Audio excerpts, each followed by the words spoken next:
snowfield that it is the center of the world, and it is home to terrifying monsters that inhabit its vast snows. Among these monsters, there is a giant white serpent that devours glaciers, a huge gray bear that causes earthquakes, and a cursed rat that corrupts and pollutes the seas. But despite all these horrors, an emperor who once escaped from that place mentioned that the monsters are not the most dangerous thing there. In the heart of the white snowfield, a man confronts a ferocious scorpion-like monster and engages it in a fierce battle, succeeding in eliminating it with swift strikes. After the battle, one of his companions remarks with disdain that what he did is exactly what one would expect from a barbarian, who always flaunts his ignorance as if it were a badge of honor. The silver-haired young man grumbles about how long he has had to spend with these fools, so the girl innocently asks him the meaning of the word ignorance, and whether it's something that can be eaten, prompting him to sigh in despair and tell her to forget it. In another scene, he scolds them for eating food he explicitly warned them not to eat, or they would die. He expresses his astonishment at how they devoured everything in less than a week, to which the girl and the bald man respond by considering what they did an admirable challenge, taking his words as a form of praise. Suddenly, the bald man named Greta falls ill, then collapses unconscious, and the girl frantically tries to wake him up, screaming. Amidst this chaos, the hero thinks to himself that this situation was never what he had wished for. His memories take him back to the past, where he longed to go to a fantasy world full of wonders and magic. To achieve his dream, he quit his job and embarked on an epic journey, where he climbed the highest mountain on Earth, reached its core, and traveled to the southernmost point of the planet. But of course nothing happened. He prayed every night, realizing that reality was far from fantasy, wishing to wake up in the heart of a fantasy world. And one day his prayers were answered. The scene shifts back to the past, where a man is shivering from the bitter cold. His companion advises him to wrap himself in more fur if he doesn't want to freeze to death. It turns out they are part of a group of mercenaries led by a captain, tasked with crossing the white snowfield. One of the men complains that this mission is suicidal no matter how tempting the reward, describing the idea of crossing this place as pure madness. The captain orders them to be silent, reminding them that they all agreed to this mission. The man replies that they didn't know the situation would be this harsh and cold. Inside a warm carriage, an elderly servant asks a young lady named Melina from the House of Akasha if she is okay. She replies that she is fine. Outside, the voices of the guards are heard complaining about the deadly cold, prompting the servant to call them insolent bastards. But Melina defends them, telling her servant not to be so harsh, as they were the only ones who agreed to guard them during their journey across the white snowfield. Afterwards, Melina suggests they should bring the guards inside, as it seems absolutely freezing outside. The servant refuses her request, reminding Melina that she knows very well what inhabits this white snowfield. Melina guesses he means the monsters. The servant begins to tell a story about an emperor who lived long ago, who wished to control the entire world and sought to conquer the white snowfield to achieve his ambition. The emperor led his strongest fighters and soldiers and entered the snowfield himself. After a few years, his empire collapsed and was forgotten by history, and the emperor returned alone after losing all his fighters and soldiers. He looked decades older and spoke like a man who had lost his mind, confirming the existence of monsters in the snowfield. But he added that the most dangerous thing there is not a monster, but the barbarian. He likened the place to a hell from which no one returns alive. The servant tries to say that it's just a legend, but Melina insists that the emperor's words carried weight, as most of the creatures he described were later discovered. The servant smiles and adds that despite this, no one has ever claimed to have seen a barbarian. Melina admits that what he says is true. Outside, the mercenary captain suddenly orders everyone to halt, pointing out that there is something on the horizon. They cannot see the figure clearly in the distant horizon amidst the falling snow. The captain tells them the good news is that the newcomer is small, but the bad news is that it is heading straight for them. Everyone is shocked and expectant. As the figure approaches, they realize it is a human. But the real shock comes when they recognize him as a barbarian, striking terror into the hearts of the mercenaries. The barbarian approaches and speaks to them, explaining that he couldn't stand the sight of the other barbarians and went out for a walk. He introduces himself as Ketal from the Achin tribe, expressing his surprise at the presence of strangers in the snowfield and considering it a stroke of luck. Ketal guesses they are a group of mercenaries protecting a merchant caravan and suggests they turn back, though he doubts they will. He then asks if their employer is in the nearby carriage. Afterwards, he surprises them with a smile, saying he would like to be hired too. The mercenaries are stunned and ask in confusion what he means. Ketal clarifies his offer. He will help them cross the snowfield. The mercenaries are suspicious, wondering why a legendary barbarian would ask for work, if that's all he wants, and one wonders if this means he isn't hostile. Katal responds to their unspoken doubts, saying that if he were hostile, they would all be dead by now. One of the mercenaries hesitantly asks his captain for his decision. Inside the carriage, the servant and Melina overhear the conversation. The captain tells Melina that the barbarian is asking to be hired as a mercenary, then asks for her decision. When the servant asks the mercenary captain for his opinion on the outcome of a fight, should one occur, the captain strongly advises against it.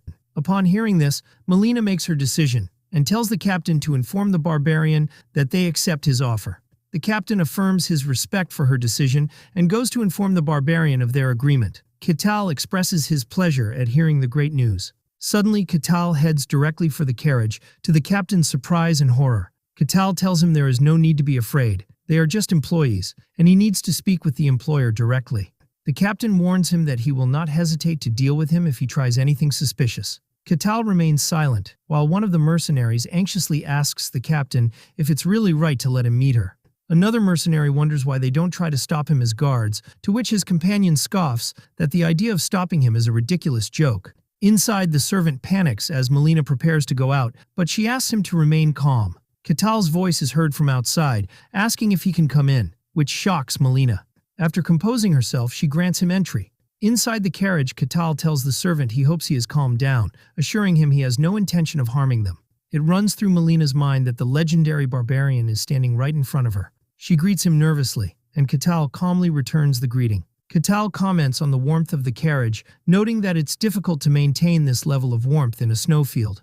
Melina explains that the warmth comes from magic, and Katal seems satisfied as if he had expected that from this world. Katal gets to the point, explaining that the place is dangerous, and their chances of survival with the current mercenaries are very slim, so he will take over their protection. But he adds that he has one condition, so Melina asks him what he wants. Katal reveals his condition, knowledge from outside the snowfield, specifically the information she possesses. Melina inquires about his request, and Katal assures her she will lose nothing. Melina realizes she has no other choice and agrees. Katal is pleased with her agreement and asks for her name. She introduces herself as Melina from the House of Akasha. He in turn introduces himself as Katal, expressing his pleasure in working with her. The narrative shifts to Katal's inner thoughts, who had longed for a fantasy world, only to wake up one day as a barbarian in a snowfield, with no time to understand why. He remembers that all that existed there was the biting cold and endless powerful monsters, and that he led a tribe, struggled for survival, and endured it all in despair. For countless years, he continuously tried to get out of that miserable snowfield, but an unknown power, appearing as an incomplete quest, prevented him from leaving, as he could only depart after completing it. And just as he was about to give up, people from the outside world would sometimes appear, although he never understood why they would willingly come to such a terrible place. Katal realized that the world outside this miserable snowfield is the world of fantasy and magic he had always longed for. From that moment on, he began to work diligently not just for survival, but for the goal of getting out. He remembers how he crushed monsters and completed the quests given to him one after another, driven by the single thought that he would one day get out. Since he cannot leave this place, the information he gets from outsiders is extremely precious to him. But most of the humans he had met so far either panicked and tried to fight him or went mad. He reflects on how much time has passed since he had a conversation with a civilized person, feeling that talking with Melina is like a healing for his mind after being surrounded by uneducated barbarians. The scene returns to the present, where Katal deduces that they are transporting weapons. Melina asks him in surprise how he knew that. He explains that he can hear the sound of sharp weapons from the carriages, making it obvious, and then asks her if there is a war going on outside. Melina confirms that the Empire and the Kingdom are currently at war, to which Katal comments that the outside world isn't entirely peaceful either. Melina adds that the Great Empire is pushing hard with immense numbers, but the Kingdom does not give in easily, and that swordmasters and heroes are protecting the borders. These terms pique Katal's curiosity, and he asks what kind of power they use. Melina asks if he doesn't know about mysticism, and he replies that he has never left this place. Melina admits she doesn't know the exact details either, but she begins to explain. She clarifies that there is a power called mysticism in the world, and that very few people can feel or use it. These individuals are given power ranks. The third rank refers to those who can only sense the power of mysticism. The second rank includes those who can actually use this power, And the first rank are those who can manifest the power in the form of mana or aura, with knights, mages, and element users typically belonging to this rank. She explains that beyond that, the ranks become meaningless, because their holders are beings beyond human comprehension. She describes the transcendent rank, people who can control and freely use mysticism, capable of splitting the heavens and the earth, and the Swordmaster belongs to this rank. Finally, there is the hero, who is described as a mythical being that goes beyond controlling mysticism to influence the world itself. Melina concludes her explanation by noting that even a third-rank holder is considered a powerful person in a small region. After hearing all this, Catal declares that he would like to meet them, leaving Melina bewildered. Catal thinks to himself that he no longer remembers how long he has been trapped here, and he was just desperately trying to survive. All he knows is that he is in a snowfield in the middle of a fantasy world, and he cannot escape it. He desperately wants to get out of this snowfield. He corrects himself insistently, saying that he must get out.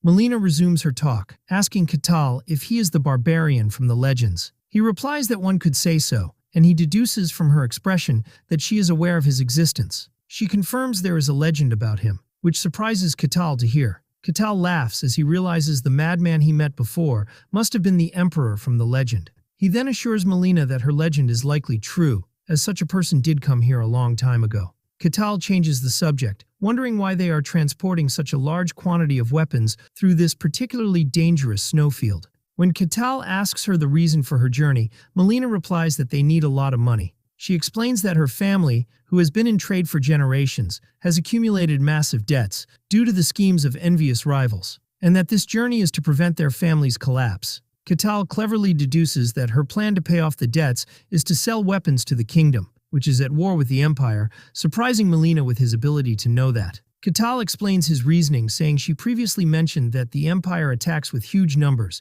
meaning it doesn't lack weapons, and therefore it is the kingdom that needs them. And when supply is low and demand is high, prices rise. He concludes that although he doesn't know the value of things outside, the profit must be worth the risk of crossing the snowfield. He also deduces that since they are taking this dangerous route, there must be no other way to reach the kingdom, suggesting their territory's borders touch the Empire's. Melina confirms that his deduction is correct. Melina is stunned by his shrewdness, thinking that this is impossible, as she had heard the legendary barbarian was a savage ignoramus, and she wonders about his true identity. Suddenly the carriage shakes violently, and the servant cries out in surprise. Catal calmly announces that they have uninvited guests. Outside, a huge, deformed monster appears before the mercenaries, and they recognize it as a black slime. Catal asks if that is its name, and Melina confirms it, adding that it is a monster recorded in the archives. She adds that many powerful adventurers have challenged the snowfield over the years, and though few returned alive, they left records of the creatures they encountered, and the black slime appears in most of these records. She then asks Catal if he knows it too. Catal nonchalantly replies that of course he knows it. They are rubbery things that are okay for a snack, describing them as a decent meal. Melina is horrified and asks him in disbelief if he eats them. He asks if she wants to try one and suggests they hunt some, but she refuses in a panic. The black slime prepares to attack, and everyone looks to Catal for help. But Catal clarifies that he has a pact with them to protect their lives, and therefore he will only intervene if there is a real danger. He tells them they can handle this thing themselves, and more importantly, he needs to assess the power level of the outside world for himself. The monster attacks the mercenaries, and the captain orders his men to raise their shields. The mercenaries struggle against the monster's powerful attacks.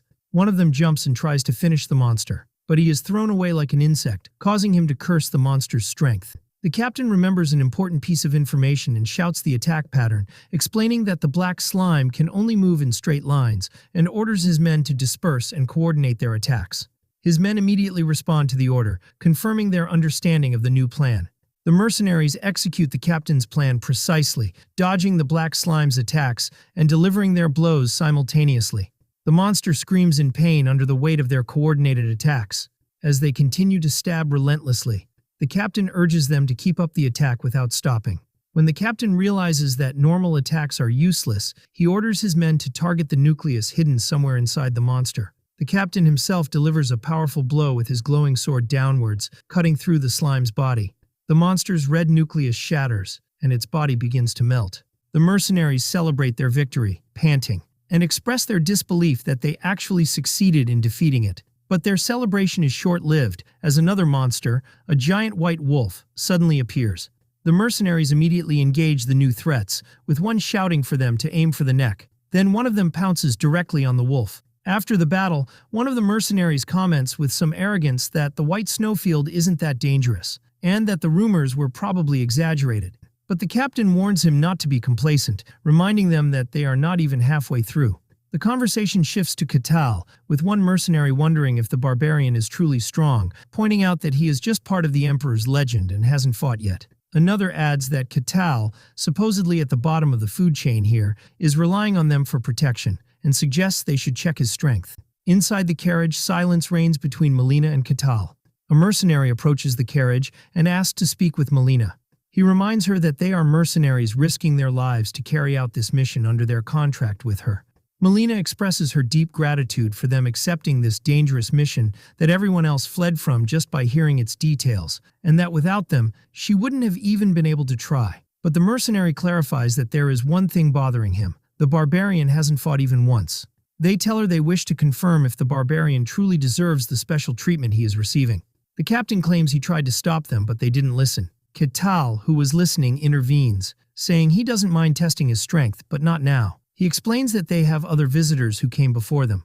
A new ominous voice echoes, expressing its delight at the arrival of weak humans and describing them as a delicacy. Everyone is shocked at the appearance of this new threat. A huge, terrifying white serpent appears, telling them to scream and suffer as they please, as it will add flavor to its meal. The serpent's overwhelming presence causes Melina and the mercenaries to scream in pain.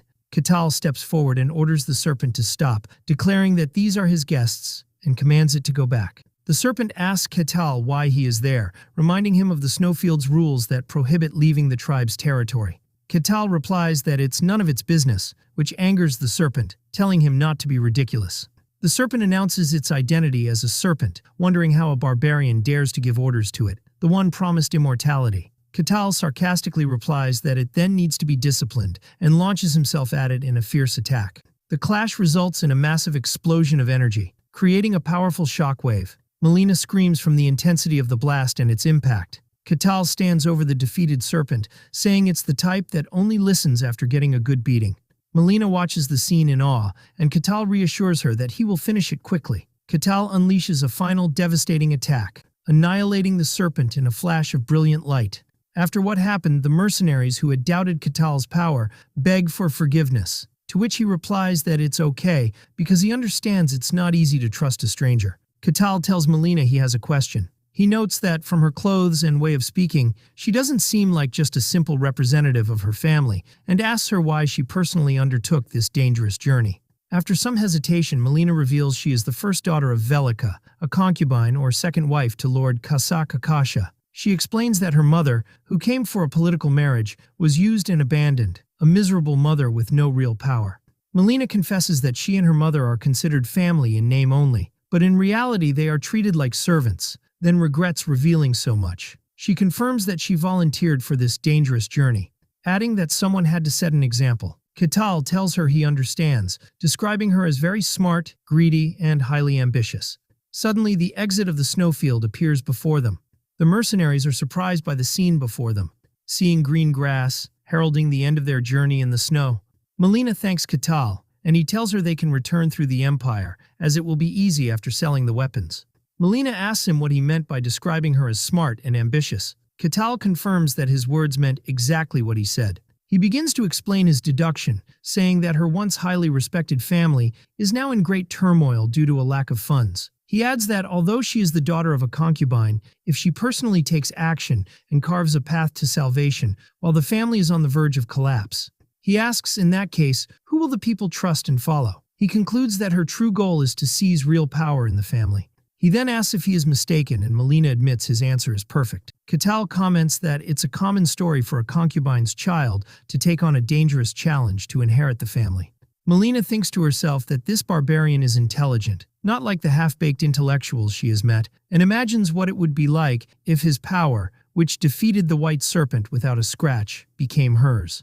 Accordingly, she offers Catal to come with her if he ever considers leaving the snowfield. Catal declines her offer for now, explaining that he still has some matters to attend to. So, Melina offers him a piece of her jewelry. She tells him that if he ever gets out and looks for the Akasha family, he should show them this piece. Katal gladly accepts the gift. They exchange farewells, with Melina thanking him and praying they will meet again. Katal watches their carriage as it drives away. 5 years later, in the white snowfield, a message appears stating that Katal has completed quest number 1784 and that all conditions have been met. Another message appears telling him he can leave the snowfield, and he begins to cross through a shimmering barrier. Katal thinks that this is finally his first step into the fantasy world he has always wanted. He enjoys the smells of grass, animals, and the river, scents he would never have experienced in the snowfield. He expresses his happiness with these new smells, feeling completely satisfied. He shouts at the distant snowfield, vowing never to return to it.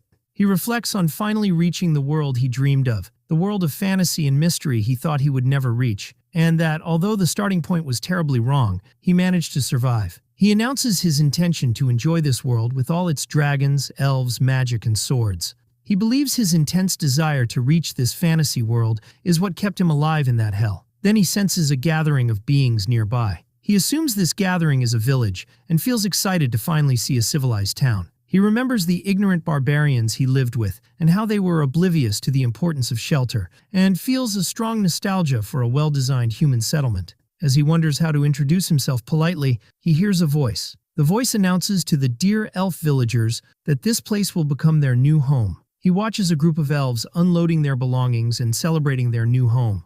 A young elf anxiously asks an elder if the place is truly safe, and the elder assures him it is. But the young man is still worried, even though the area is remote and inaccessible to humans. He expresses his concern about the proximity of the snowfield, and the elder understands he fears the appearance of monsters. The elder reassures him, saying that nothing has come out of the snowfield for thousands of years, and that they have also set up a barrier as a precaution. He explains that they have placed a magical concealment barrier based on ancient elven magic, making the place look like an ordinary forest, and that as long as the barrier remains, no outsider can reach them. He adds that even if monsters came, they have Her Majesty the Queen, whom even the monsters of the snowfield cannot touch. At that very moment, Katal feels he has torn something as he walks, wondering if there was something in this place, unaware that he has just breached the barrier. As Katal walks through the forest, he wonders how much farther he has to go. Suddenly, he comes across a lost little elf girl. He is overjoyed to see a real elf, one of the fantasy races he had always imagined, and feels that his survival so far has been worthwhile. The little girl was crying and scared, having realized she had wandered too far and lost her way. Katal approaches her and says hello, but the girl panics at his appearance and faints. So Katal catches her. He is puzzled about what to do after she fainted before they could talk, and decides to take her back to her village. He remembers that elves in legends are a peaceful and benevolent race, and hopes that if he returns the child, they will welcome him kindly, and he will experience their hospitality. He was greatly looking forward to this experience. When he arrives at the village carrying the child, a woman, presumably her mother, screams in terror for her child, shocked by the presence of a human there. The elves react aggressively, asking him who he is and how he managed to penetrate their barrier. Katal realizes things are not going as he expected. The child's mother continues to scream. The elf elder expresses his shock, wondering how a human could have entered their protected land with a barrier.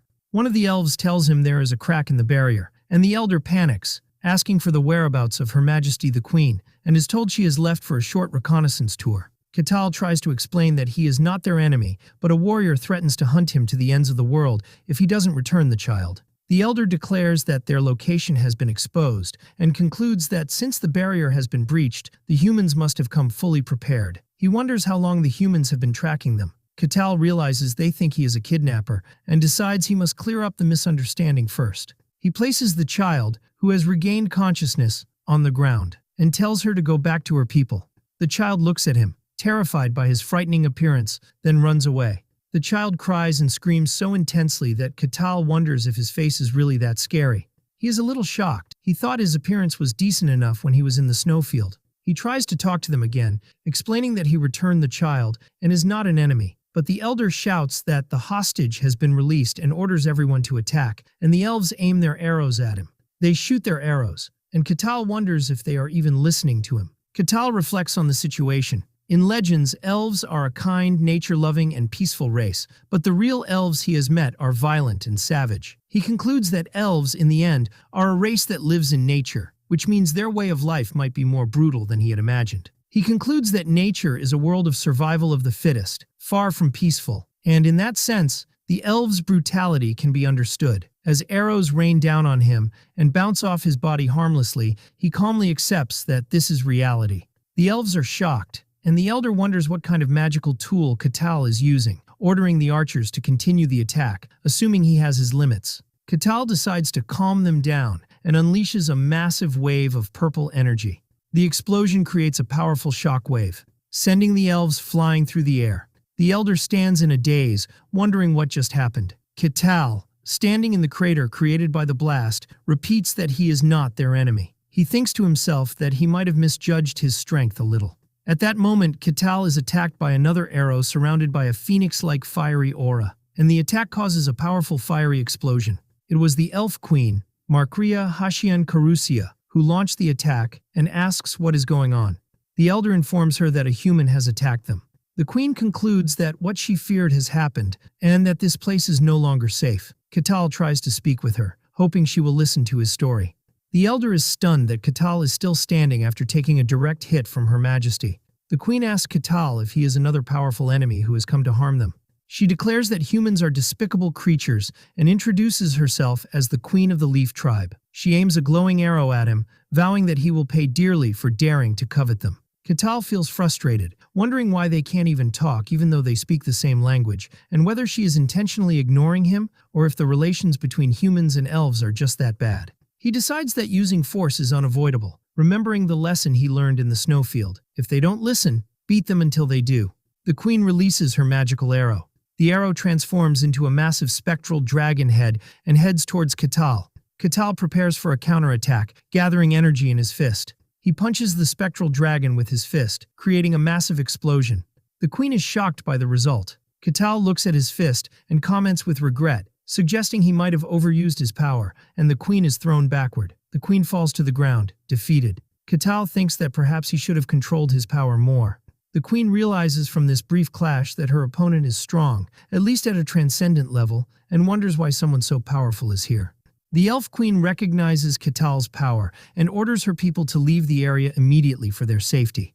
The elves withdraw on her command. The queen tells Katal that she acknowledges his strength, but assures him he will never achieve his goal. Katal thinks to himself that the situation has turned into a complete disaster when all he wanted was to talk to them. The queen begins to chant a powerful spell, summoning a horned being that carries the purest flame. She summons a great spirit in the form of a flaming bull, named Vigo. Excitement fills Katal, who thinks that the creatures in the snowfield were terrifying and strange, but this is a real summoning. He remembers that although some creatures in the snowfield had a fantasy-like appearance, most were hideous. But this creature before him, a bull with flaming horns, is completely different. He thinks excitedly that this is a true spirit and this is true fantasy. The queen orders Vigo to eliminate the enemy, but the high-level fire spirit mutters that summoning contracts are nothing but a nuisance and a hassle. The queen orders him to be silent. She thinks to herself that powerful spirits are usually old and arrogant, and that she would not have succeeded in making this contract without the help of another tribe, and she never expected to have to summon him in this way. She again orders Vigo to fulfill his contract. Vigo asks if the contract requires killing the human before him, but he suddenly hesitates when he notices something strange about Katal. He looks at Katal's intimidating aura and wonders if he is truly human. Meanwhile, Katal is still in a daze from the splendor of the fantasy scene, before realizing with disappointment that the human to be killed is himself. Vigo scoffs at the audacity of a human to covet a race of nature and decides he will burn him to ashes.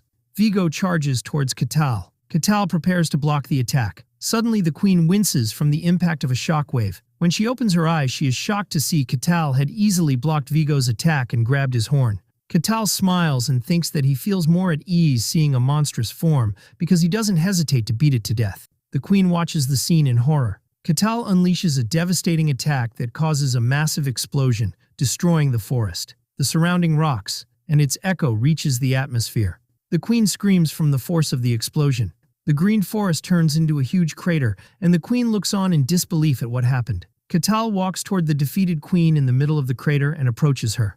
The defeated elf queen begs him to at least spare her people. Katal calmly assures her that he is not their enemy. The queen is shocked, unable to speak. After long talks, the elves finally accept that he was not really their enemy. The queen offers a formal apology to Katal, admitting that they were too quick to judge him. She feels deep regret, realizing how rude they were when they mistook the person who returned the lost child for an enemy. Katal tells her he understands their position, especially since they were driven from their homes by humans, but he admits he was saddened that no one listened to him.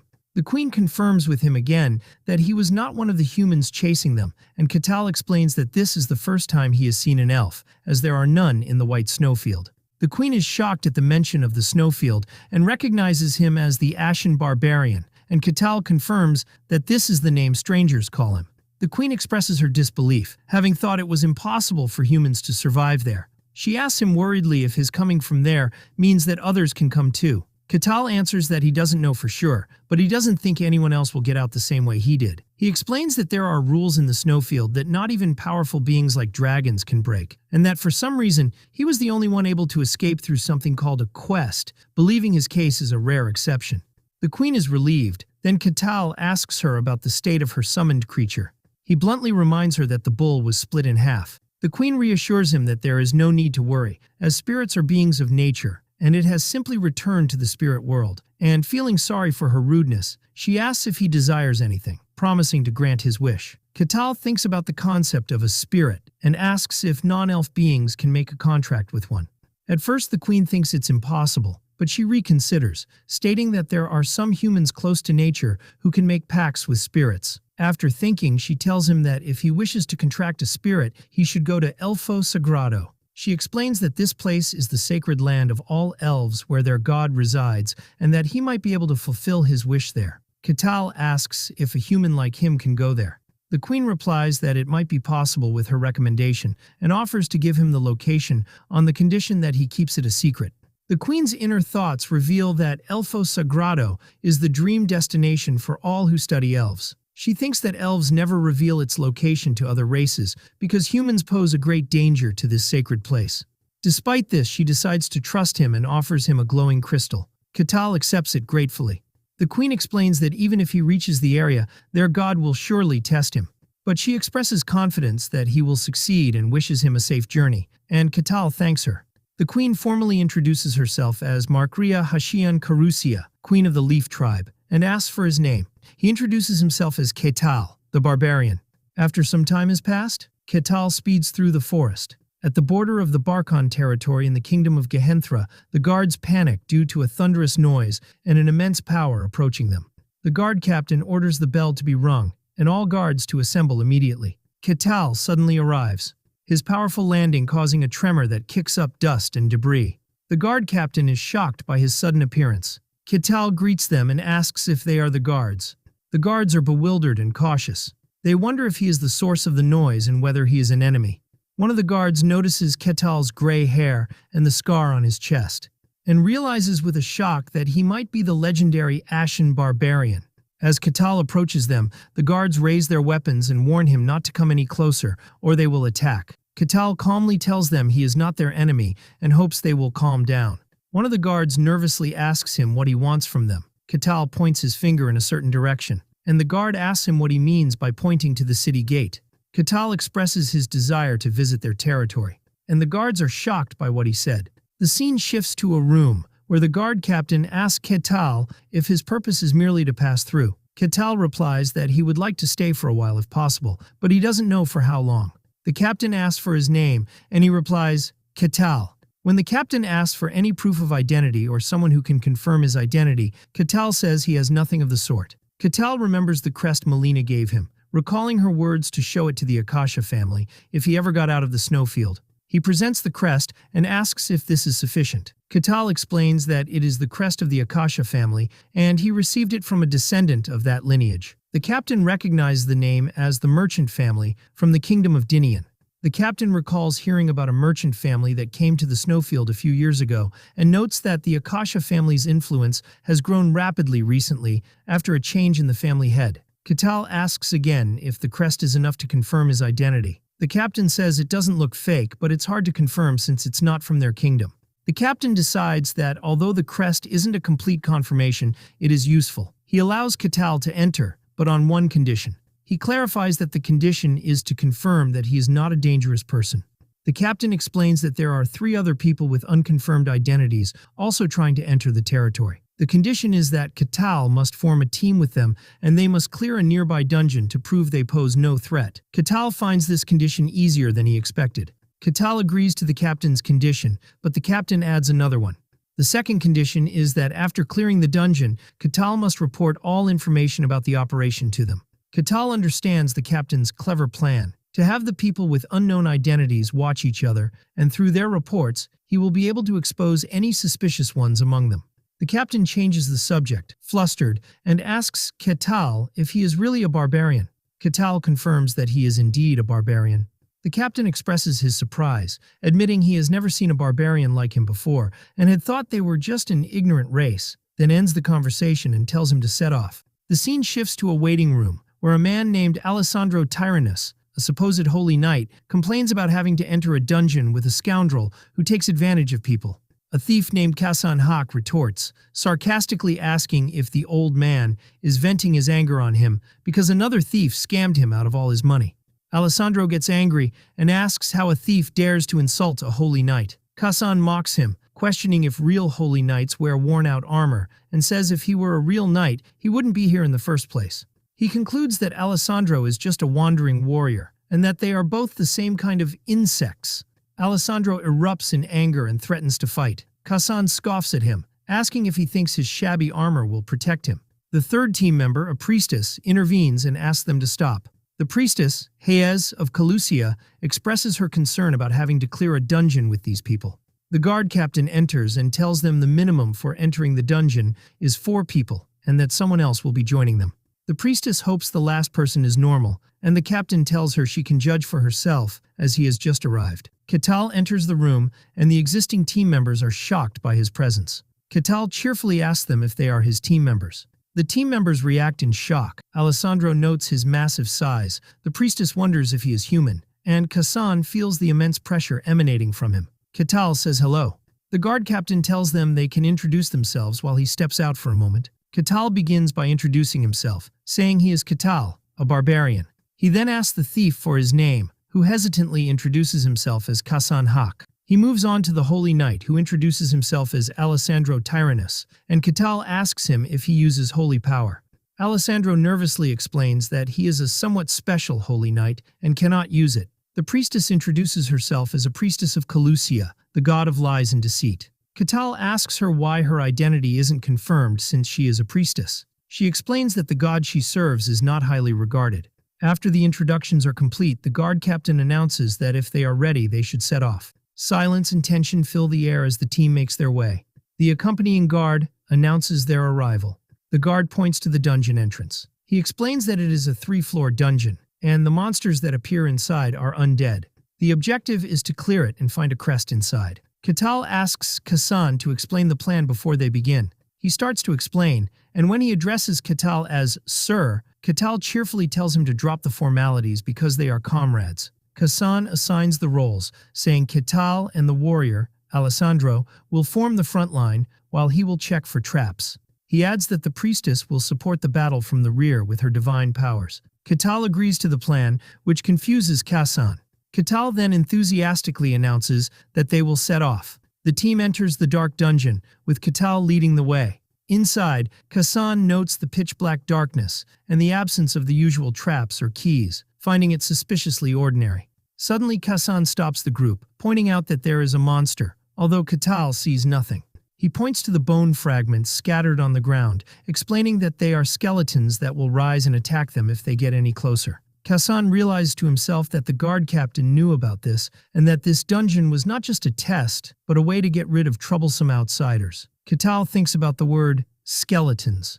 Alessandro explains that skeletons are powerful monsters that keep moving even if they are injured or their limbs are cut off. He adds that their defense is high because they are made of bone, making the dungeon's difficulty higher than expected. Kasan takes the lead again, telling the priestess to prepare her divine power, Alessandro to ready his shield, and Katal to get ready as well. He explains that his role is to exploit opportunities during the fight, and advises them to target the skeleton's weak point, the neck, and to strike it multiple times due to its toughness. Katal thinks that Kasan is a good leader.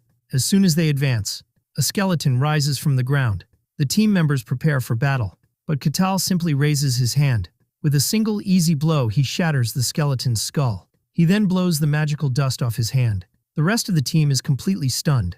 Katal comments to Kasan that he was right, the skeletons don't move after their heads are crushed. Kasan laughs nervously and explains that's not what he meant. Smashing a skeleton's bones with a single blow is nearly impossible, even for skilled swordsmen, unless they can use aura, which means Katal's strength is beyond comprehension. Kasan continues his thoughts, explaining that the only way to defeat a skeleton enhanced by dungeon magic is to repeatedly attack its neck to sever the neck bone, much like felling a tree. He concludes that what Katal did, shattering the skeleton's head and turning it to powder with a single blow, is logically impossible. He admits to himself that he knew Katal was strong from the first moment, but he never imagined he was this strong. The team members look at Katal in shock, and Alessandro wonders if he is really human. Katal simply says they should keep moving forward. The rest of the team immediately responds, agreeing nervously, and Katal finds their sudden haste amusing. As they continue on their way, Katal plays with a skeleton's skull. Suddenly, a large group of skeletons confronts them, and everyone prepares for a tough battle. But Katal stops them and asks for a favor. He asks to handle these skeletons himself, justifying it by saying he has some things he wants to check. The team members immediately agree, awed by his power. Katal thanks them. Alessandro wonders what he intends to do. Katal approaches the skeletons, finding their structure interesting. One of the skeletons begins to attack him, and he seems to be analyzing its movements and structure. He then addresses one as if it were a training partner, asking it what it will do now. The skeleton attacks him with its sword. Katal easily dodges the blow. He then grabs the skeleton's hand and asks with a smile what it will do about this. He then breaks the skeleton's arm with his bare hands, and the skeleton is surprised by what happened and feels insulted. He then skillfully catches its fallen sword with his other hand. Katal mocks the situation, commenting on the skeleton's ability to switch hands. When the skeleton attacks, Katal grabs its hand again. He then breaks the blade and dismantles the skeleton's arm. The skeleton continues to attack, but Katal dodges it with ease. He blocks the skeleton's direct blow with his hands, smiling and expressing admiration for the skeleton possessing intelligence. One of the team members groans in disbelief. Alessandro is completely stunned as he realizes the reality of Katal's seemingly impossible strength. Alessandro thinks to himself that this is a true barbarian. Katal removes the skeleton's skull and then crushes it under his foot. He then apologizes to the team for keeping them waiting, but the team members, now in a state of awe, tell him he can do whatever he wants. When Katal suggests they continue, the team nervously agrees. They reach the entrance to the second floor. An exhausted Kasan suggests they take a short break. Katal agrees, much to Kasan's relief. During their break, Katal says he has some questions about the dungeon. The priestess Hayez invites him to ask. Katal begins his talk by shyly admitting that he lacks a lot of knowledge. Hayez encourages him, saying that the desire to learn is a wonderful quality, and asks him what he is curious about. Katal notes that the dungeon was very close to the territory. He asks if the presence of dungeons and monsters near where people live isn't a problem. Hayez explains that dungeon monsters don't usually come out, and that although there are exceptions, they are dealt with beforehand. Kasan adds that dungeons appear naturally, sometimes as caves or towers. He points out that most of them appear near large population centers. Hayez adds that when a dungeon appears, the territory assesses its danger level, and then people like them are sent to deal with it. Katal asks if they appear within the territory itself, and the priestess clarifies that they appear at a certain distance from populated areas. Katal then asks if there is a reward for successfully clearing the dungeon. Hayez confirms this, explaining that there is usually a boss on the top floor, and defeating it grants various rewards, and that the rewards in a dungeon of this level would be very good. Katal smiles and thinks that it's like a game, and when Hayez asks him, he claims he was talking to himself. He asks one last question: who makes these dungeons? The team is taken aback by the question, and Hayez answers that they appear naturally and no one makes them. Katal finds this strange, pointing out that they appear near population centers, as if they were made to be explored. He continues his analysis, saying that they appear near where people live and lure them with rewards. He concludes that it seems too artificial to be a natural phenomenon. Hayez is astonished, realizing the truth in his words. She admits that she never thought about it before because it seemed self-evident. Kasan thinks to himself that he never questioned it because it was an accepted principle in fact, and wonders how this barbarian could question such a truth. He concludes his thoughts by stating that barbarians are an ignorant and savage race, cruel and merciless beings, and that this fact has not changed. Kasan continues to think to himself, wondering if this barbarian is really normal. Katal gets the team's attention, asking them if they have rested enough. The team members nervously confirm that they have. Katal cheerfully tells them they should set off again. The team ventures deeper into the dungeon. They encounter something, and Katal asks about it. Kasan explains that it's a treasure chest, one of the labyrinth's rewards, and tells Katal he can have it if he can open it. He adds that opening a chest of this level requires a skilled thief with a proven ability in lockpicking. Kasan laments that a thief with such skill wouldn't need to enter a dungeon in the first place, suggesting they should abandon it. But Katal simply tells Kasan to open it. Kasan is shocked. Katal points out that this is a treasure chest and Kasan is a thief. Katal enthusiastically explains that opening treasure chests is the essence of a thief's work, and that he is excited to see a thief's skills for himself. Kasan thinks that Katal is not wrong, but there's a problem. If he could do it, he wouldn't be here in the first place. His internal struggle reveals his lack of self-confidence. He is just a minor thief, not even recognized by the Thieves' Guild, and he doesn't actually possess lock-picking skills. He can't tell Katal the truth, fearing that the anticipation in his eyes will turn to disappointment. Katal intervenes when he sees his hesitation, asking if he is incapable of even doing this, calling him useless. Driven by fear, Kasan agrees to try. As he works, he feels Katal's piercing gaze from behind him, thinking in terror that he won't survive if he fails.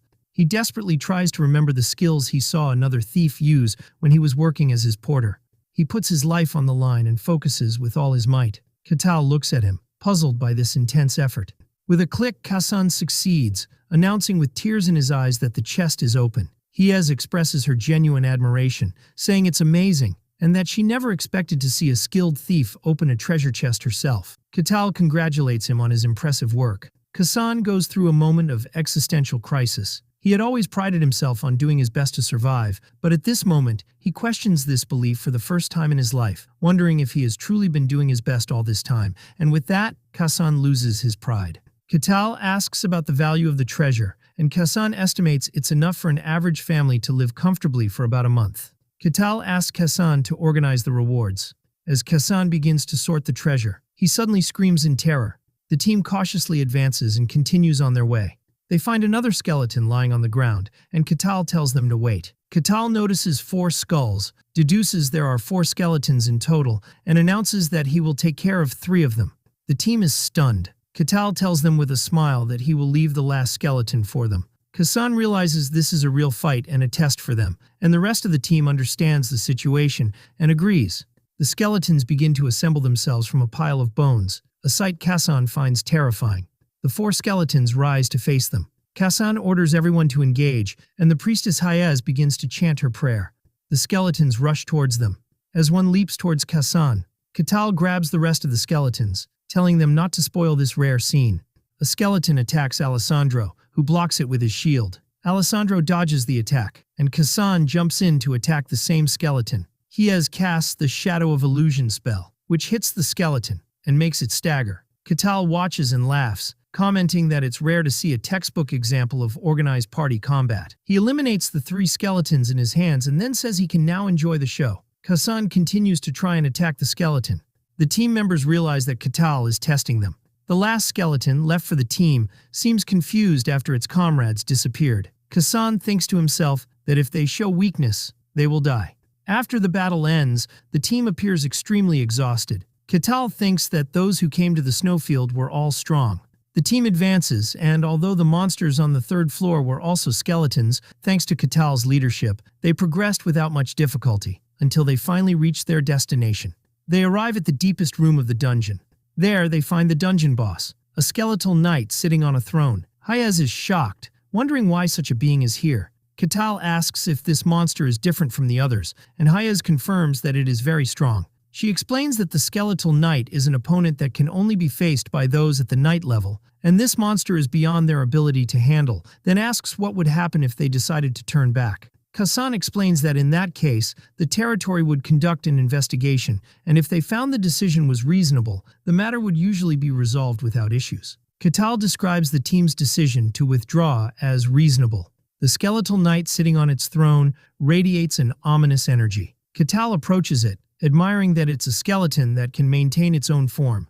The skeletal knight rises from its throne and draws its sword. Hiez warns of its danger. She tries to block the blow it unleashed with a shield, but it shatters, so Alessandro intervenes to block the blow with his shield. The shockwave knocks the team members back, but Catal remains standing, unaffected. Alessandro expresses his disbelief at the power of that single attack. The skeletal knight rushes towards Catal. Catal calmly watches its approach.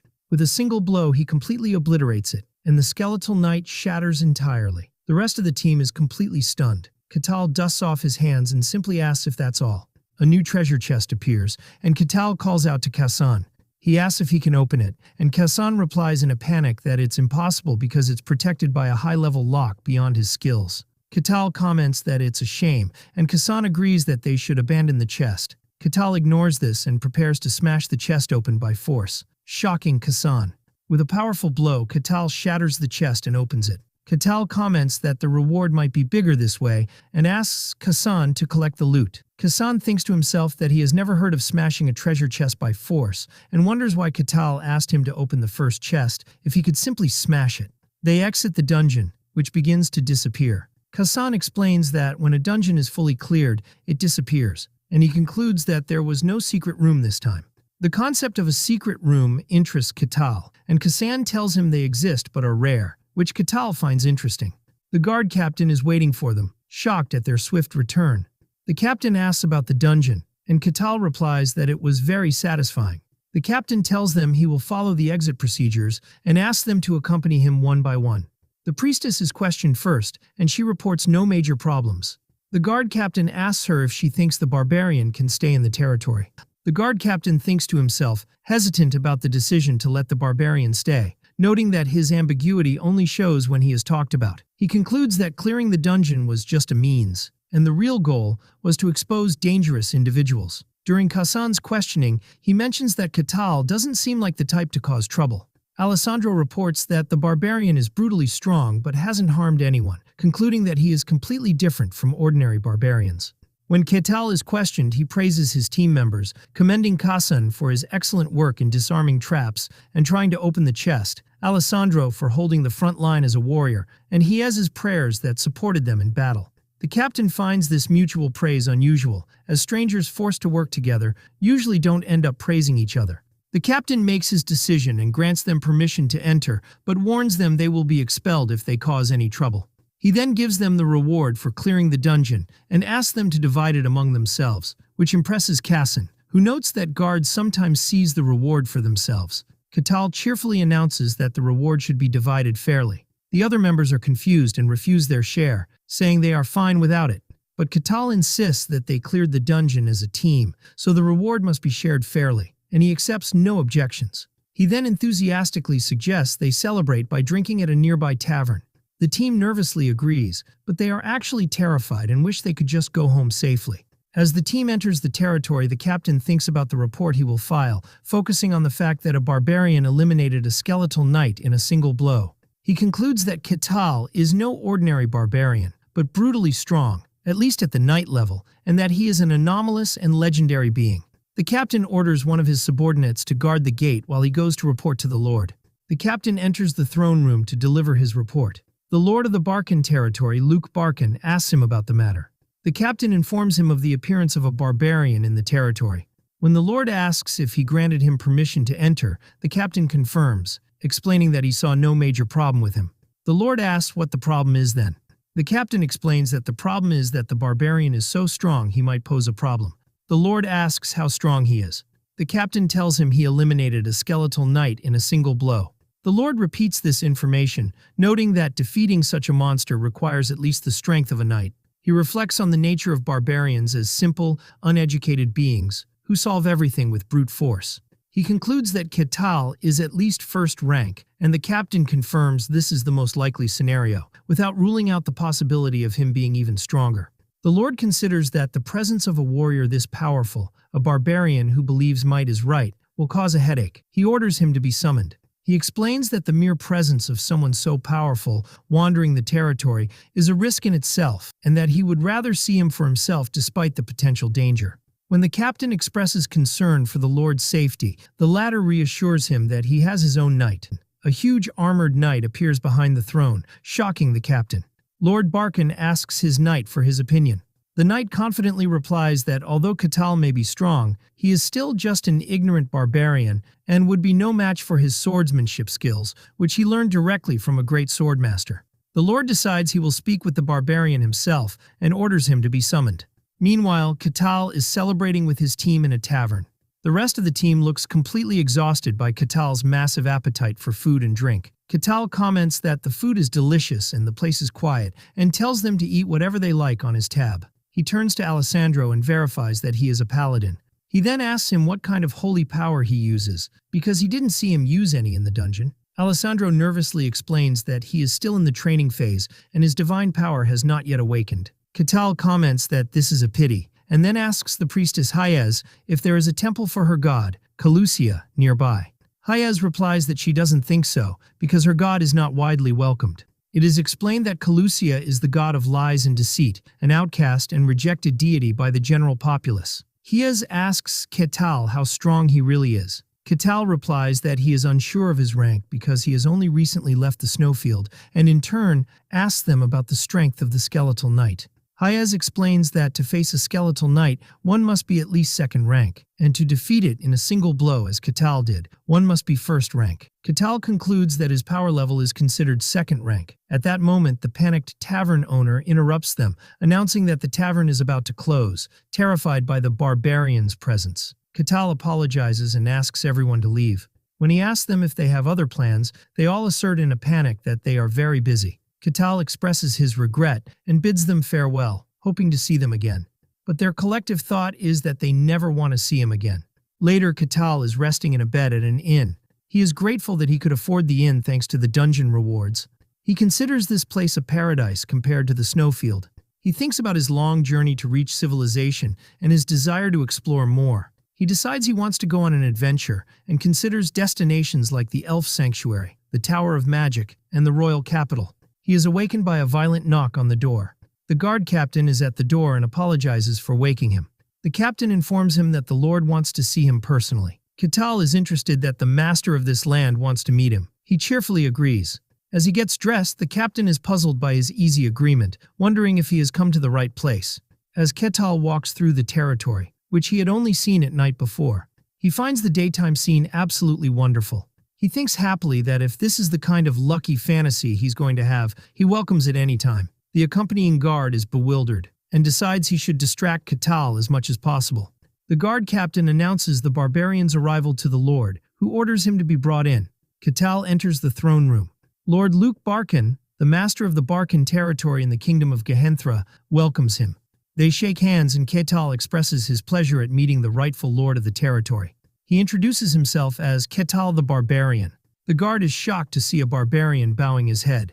The Lord thinks that barbarians never bow their heads because strength is everything to them, and sarcastically comments that if one lives long enough, one will see everything. The Lord comments that Katal has learned proper etiquette and invites him to sit. Katal contemplates the design of the Lord's castle. He notices the knight guarding the Lord and compares the castle to those of the medieval era. He is amazed to see a real knight, just as he had imagined as a child. But the knight was emitting a clear and strong killing intent. The knight thinks that Katal is a fool for showing such an aura in the Lord's presence, and vows that he will not leave here alive. The Lord tells Katal that the reason for his summons is simple. He wants to confirm a few things. Katal agrees and asks what the Lord wants to confirm. When the Lord asks about his origin, Katal replies that he came from the coldest place in the world, a world covered in white. He specifies that he came from the white snowfield, which shocks the Lord and his knight. The Lord realizes that Katal is truly a barbarian from the legends, a fact that is hard to accept. Katal adds that it was a horrific place, and whether the Lord accepts this fact or not is his choice. The Lord changes the subject and asks a different question about how strong Katal is. Katal rephrases the question, saying what matters is how dangerous his strength is. He answers that it's the wrong question because he doesn't know the standards outside the snowfield. The Lord suggests a way to find out his strength, a duel with one of his knights, with the promise of a handsome reward. Katal repeats the word, duel, and the Lord confirms it will not be a battle to the death. Katal smiles and says he likes the idea, feeling excited at the mere thought of dueling a knight. His thoughts reveal his immense excitement, not just to duel a knight, but a knight from a fantasy world, a being who uses mysterious power and aura. Katal thinks excitedly that he is really looking forward to this duel, considering it a chance to witness a real knight's skills up close. In contrast, Lord Barkin thinks that, despite Katal's politeness, a barbarian remains a barbarian, and his beastly nature that enjoys fighting does not change. The two combatants find themselves in a large dueling arena. The Lord announces the start of the match, expressing his hope that no blood will be shed. The knight arrogantly tells Katal to consider it an honor to witness his swordsmanship. Katal replies that he certainly hopes so. The knight is angered by Katal's calmness and vows to show him the vast difference in skill.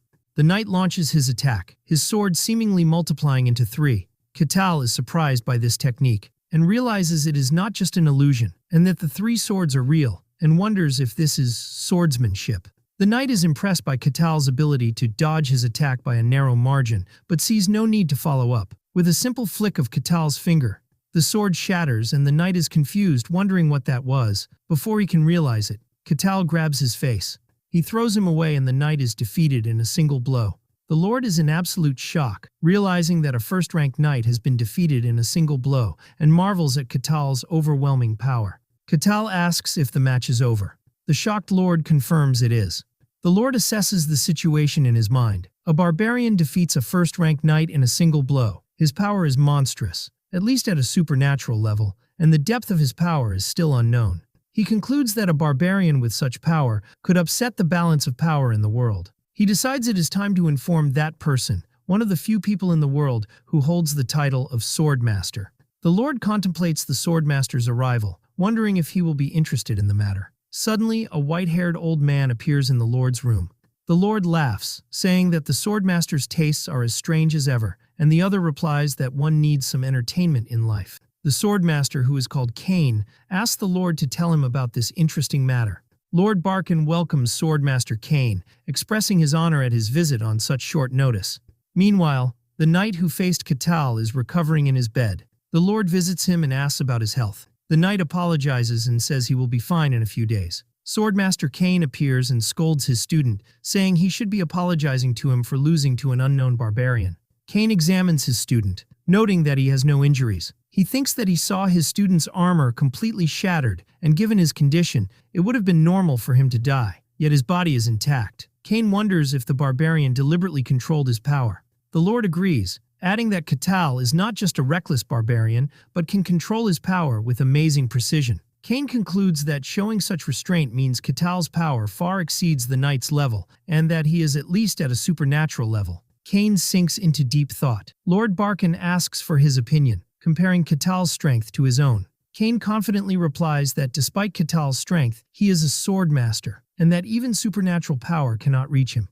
However, Cain notes that Katal did not use aura and yet possessed such immense power. He agrees that this is impossible through normal means and wonders if this is the power of the barbarians of the White Snowfield. The Lord says he didn't believe it at first, but it seems to be true. Cain reflects on the idea of a legendary human coming from the White Snowfield. He wonders if Katal is truly human, or perhaps of another race, but he dismisses the idea of him being from another race. He reasons that if he were, he would not have shown any consideration for humans by sparing the knight's life, and concludes that this must be a misjudgment on his part. Cain is still concerned about the fact that Katal came specifically from the White Snowfield and wonders why he appeared from there, of all places, at this particular time.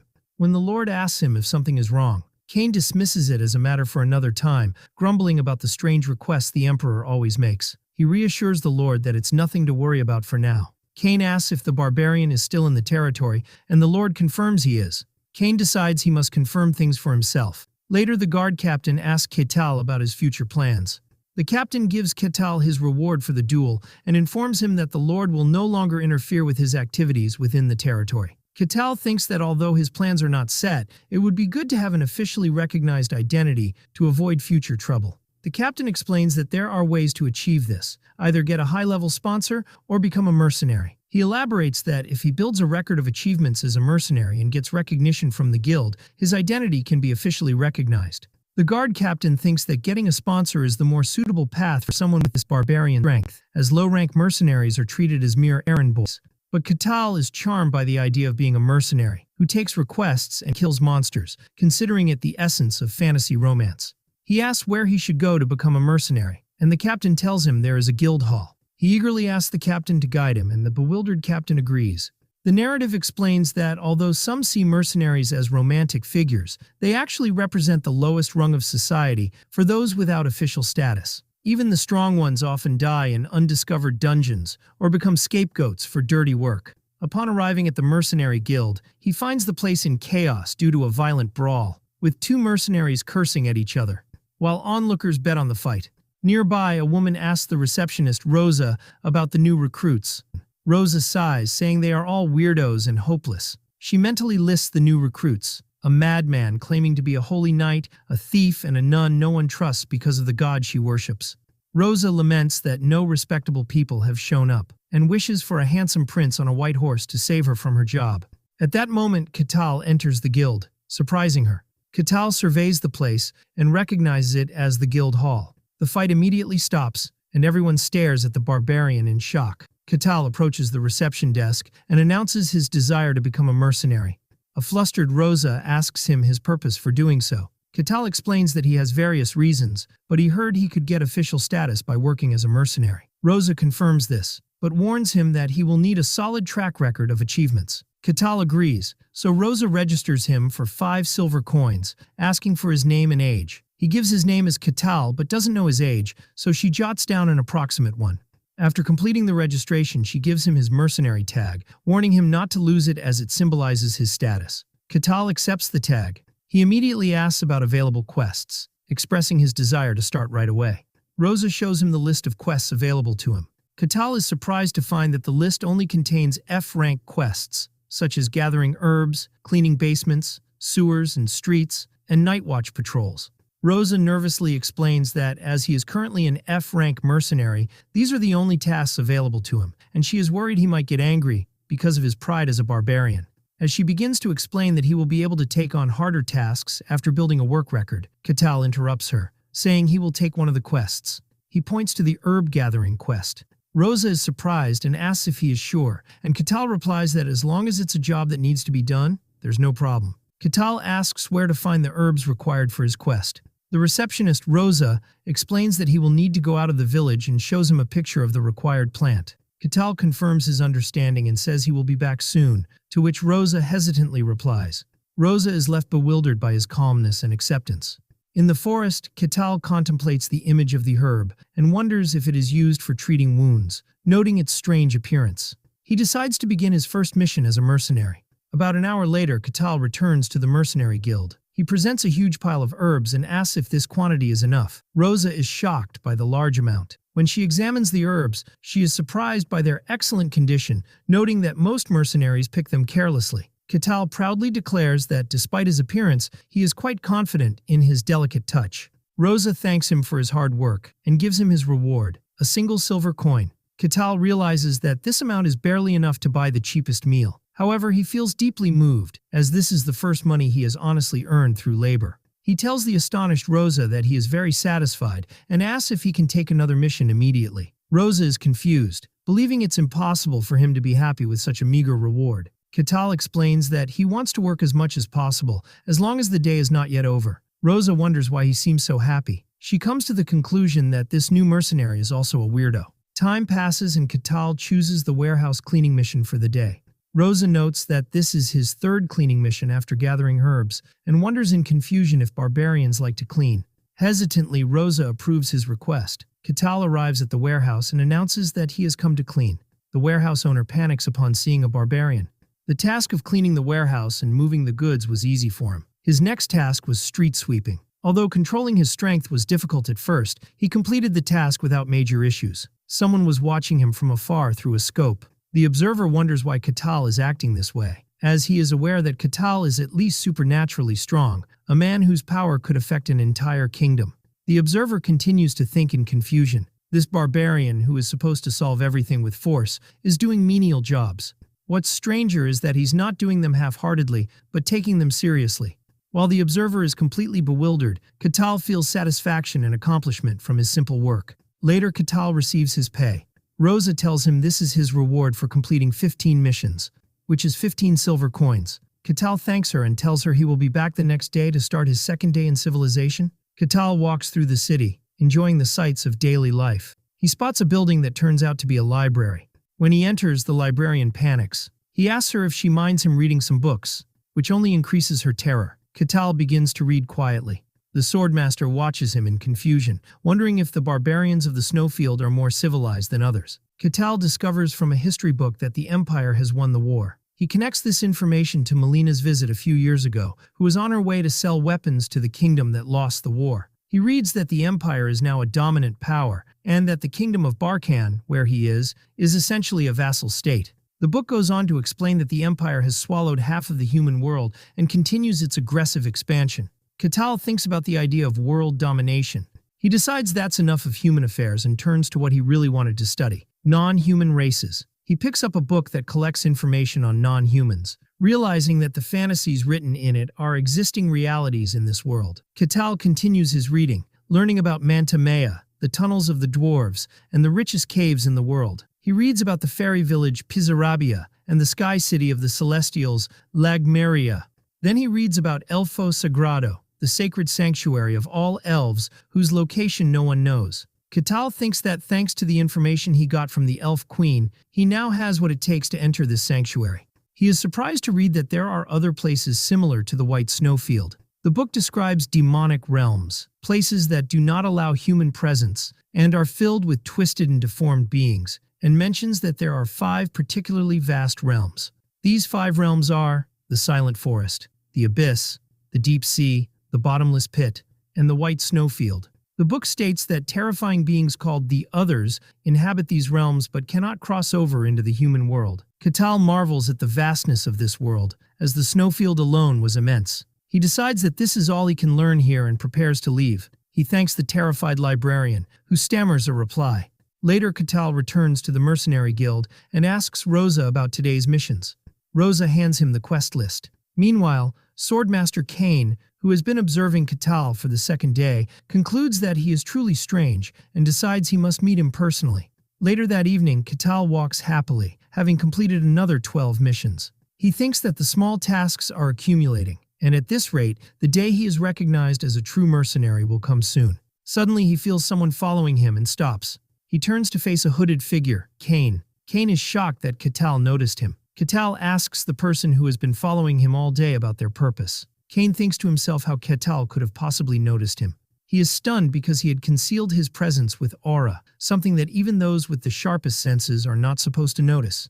When Katal sees the hooded figure's silence, he assumes it's a thief and prepares to fight, which confuses Kane. Katal thinks that even in safe places there are thieves. Kane panics, thinking that Katal won't believe him if he tells him he is a swordmaster. In contrast, Katal sees this thief as an opportunity to get a good achievement for his mercenary record. Kane is bewildered by the misunderstanding. He then realizes that this situation could be a good opportunity. Since Katal is mistaking him for a thief, he can use the direct confrontation to learn about his true strength and identity.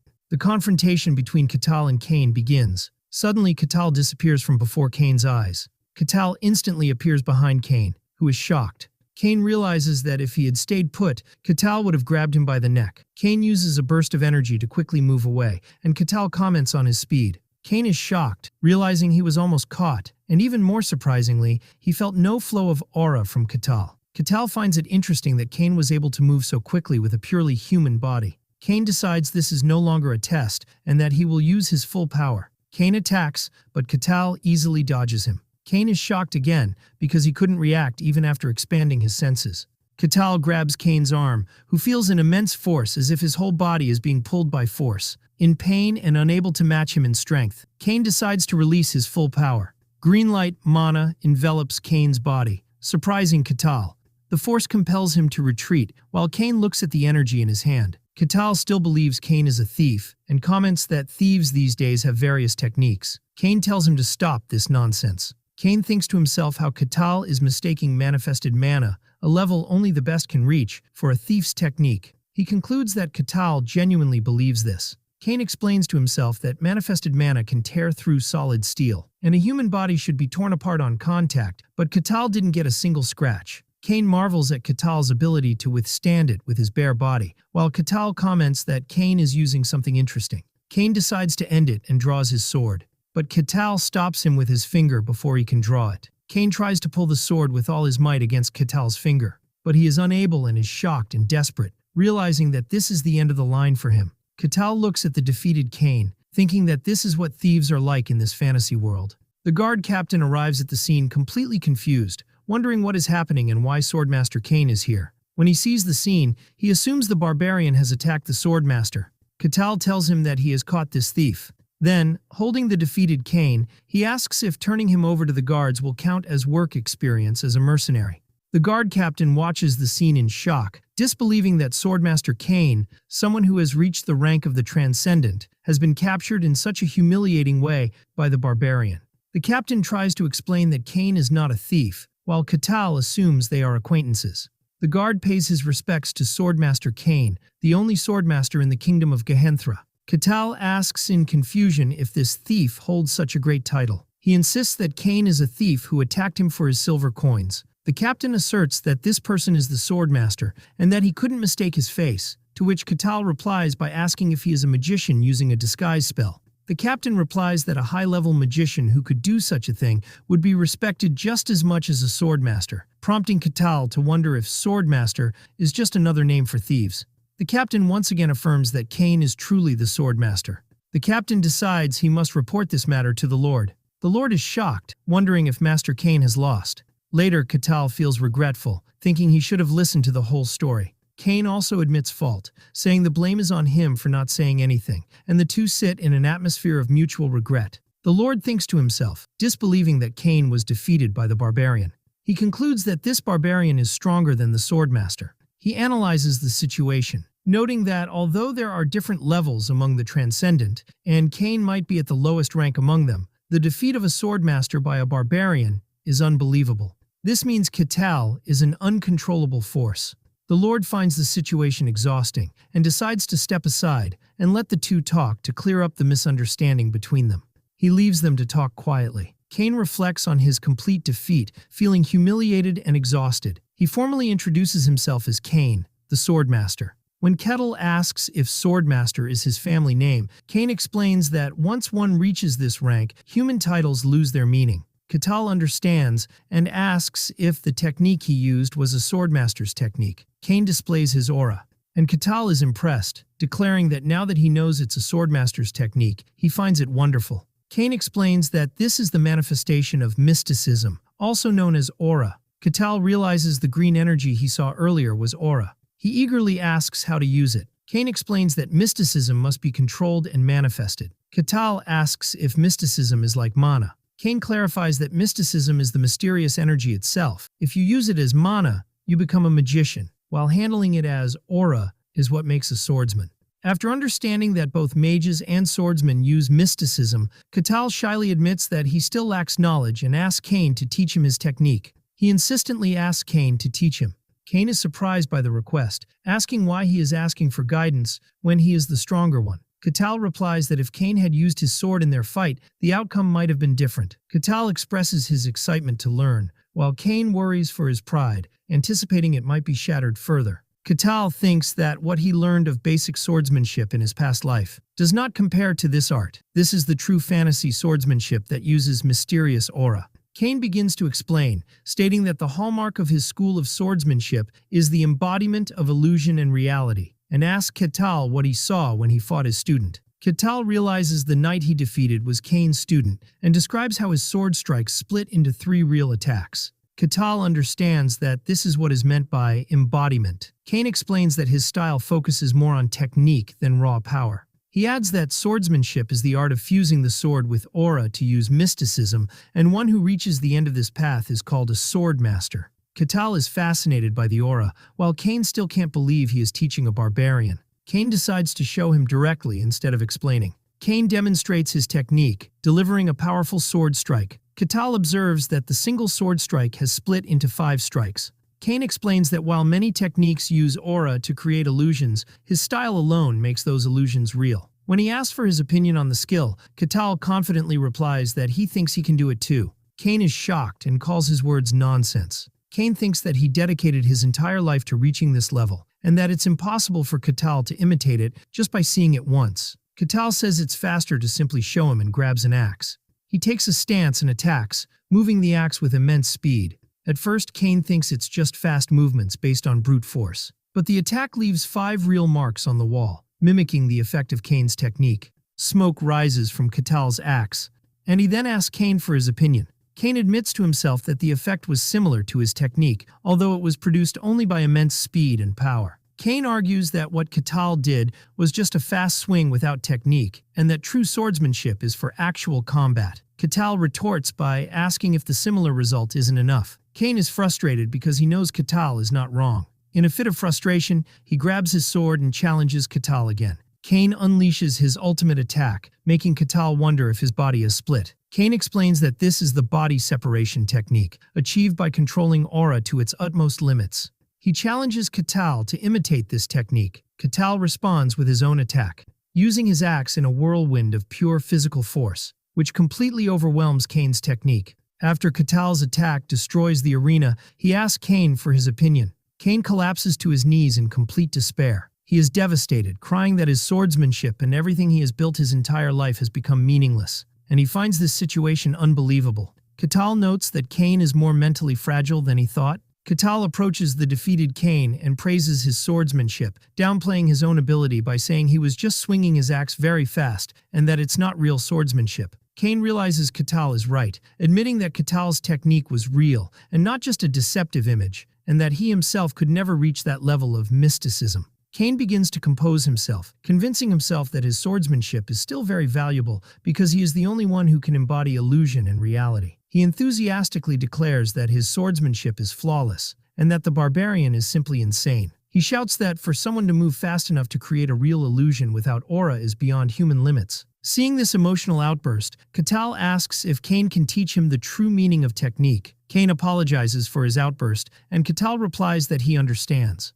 Kane begins his lesson, explaining that to use true technique one must first learn to control aura, but to do that one must first understand mysticism. He explains that no mage, swordsman, or sorcerer can reach a high level without understanding mysticism, and that believers in gods are the only ones who can bypass this. Katal asks if divine power is something separate. Kane confirms this, explaining that miracles are granted directly from the gods and are not tied to personal abilities. Katal says he understands. Kane defines mysticism as the mysterious power within oneself, and how it is used is what determines everything. He explains that to use aura, acquire mana, or control spirits, one must first understand this mysticism. He mentions that there are 5 stages of mysticism, the simplest of which is unveiling the mystery, a state of knowing, perceiving, and sensing it. When Kettle asks if anyone can feel it, Kane answers no, explaining that if one is not gifted, one cannot even sense it. He adds that those who can sense it are called third rank. He explains that there are 5 levels granted based on the ability to handle mysticism. He lists the 5 general classifications: third rank, second rank, first rank, transcendent, and hero. Katal suddenly remembers his conversation with Melina, realizing this is what she was talking about. Kane explains that the ranking system is just a convenience, and that the gap between each level is enormous. Katal confirms his understanding, and Kane announces the start of the lesson. Kane declares that the first stage is unveiling the mystery. He instructs Katal to expand his senses to their utmost limit to feel the mystery, explaining that it means awakening senses he has never felt before. He asks him to feel the breeze, the touch of the earth, and the shifting winds to distinguish the unique movements within them. Katal contemplates, trying to follow the instructions, but he opens his eyes and says he feels nothing. Kane is surprised, admitting he thought someone as strong as Katal would feel it easily. He explains that the physically strong often have a better chance of sensing the mystery, but he assumes Katal might be an exception. He wonders if it has to do with the peculiarity of the white snowfield. Katal replies that he doesn't know, and that no one he knew in the snowfield had ever felt the mystery before. Kane decides to try another method, transferring power directly to Katal to guide him. Katal asks if he will transfer aura to him. Kane confirms it's similar and urges him to prepare. Kane places his hand on Katal and instructs him to relax his body and focus his senses inward to feel the flowing power. But Kane is shocked, wondering what kind of body this is and if it is truly human. He thinks that Katal's body feels like solid rock due to the density of his muscles. When Katal notices his hesitation, Kane apologizes and says he will begin. Kane starts to transfer aura, believing that what's important is to awaken the latent mystery. But he is shocked again, realizing he cannot find the mysterious path within Katal's body.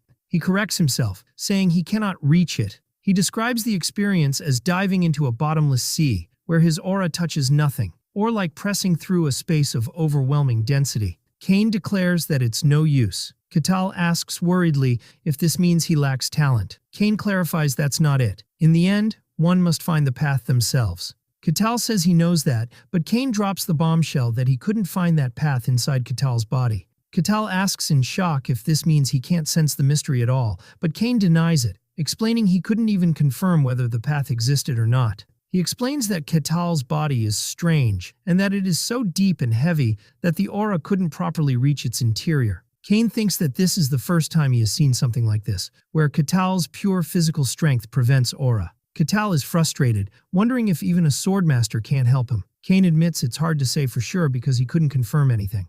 He concludes that he couldn't even tell if the path of mystery existed within Katal, and suggests he visit other swordmasters more skilled in handling aura, or perhaps visit the Tower of Magic for answers. Kane apologizes to Katal. Katal says it's fine and that this is enough for now, admitting there's still a possibility for him to learn.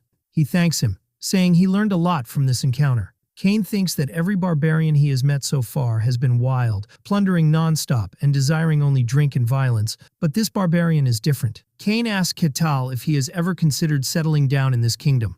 When Katal inquires about the meaning, Kane explains that he means declaring loyalty to the kingdom and receiving a title. He adds that with Katal's strength, he would receive a high rank, and that Kane himself would be his sponsor. Katal immediately refuses, declaring he doesn't want to be tied down by anything. Kane had hoped in his heart that if he could bring this barbarian to the royal palace, perhaps they could break free from the empire's dominance. Kane tries to persuade him again, wondering if getting a noble title isn't appealing enough. Katal replies that he will enjoy his own pleasures. Kane understands his decision and accepts it. Katal thanks him again and promises he will not forget this favor. As Kane walks away, he thinks about the ridiculous idea he had. He thought for a moment he could control Katal, but he realizes no one can. This barbarian acts only according to his own will and thoughts. He concludes that Katal might be more troublesome than other barbarians because he is unpredictable. Later, Kane and Lord Barkin discuss the matter. Kane sighs, wondering what the Emperor is thinking with his desire to conquer the demonic realms. The Lord realizes that the Emperor desires this conquest. He asks if the Emperor is serious, noting that scouts are dying in vain under the guise of reconnaissance. Kane confirms his seriousness, speculating that the Emperor might believe he is the reincarnation of the ancient Emperor.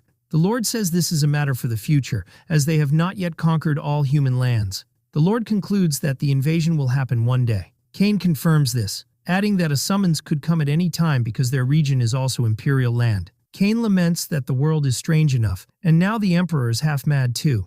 The Lord wonders if some rumors are true. Kane confirms the rumors are true, declaring that the demons have begun to move. He explains that, although it's not confirmed, dungeons are appearing at an abnormal rate, and there are rumors that the anomaly of the demonic world has begun to leak outside. He concludes that something is happening, and it is definitely not in humanity's favor. Kane comments that perhaps the strangest thing has already arrived, referring to Katal, and the Lord agrees with him. When Kane asks for his opinion, the Lord replies that he doesn't know.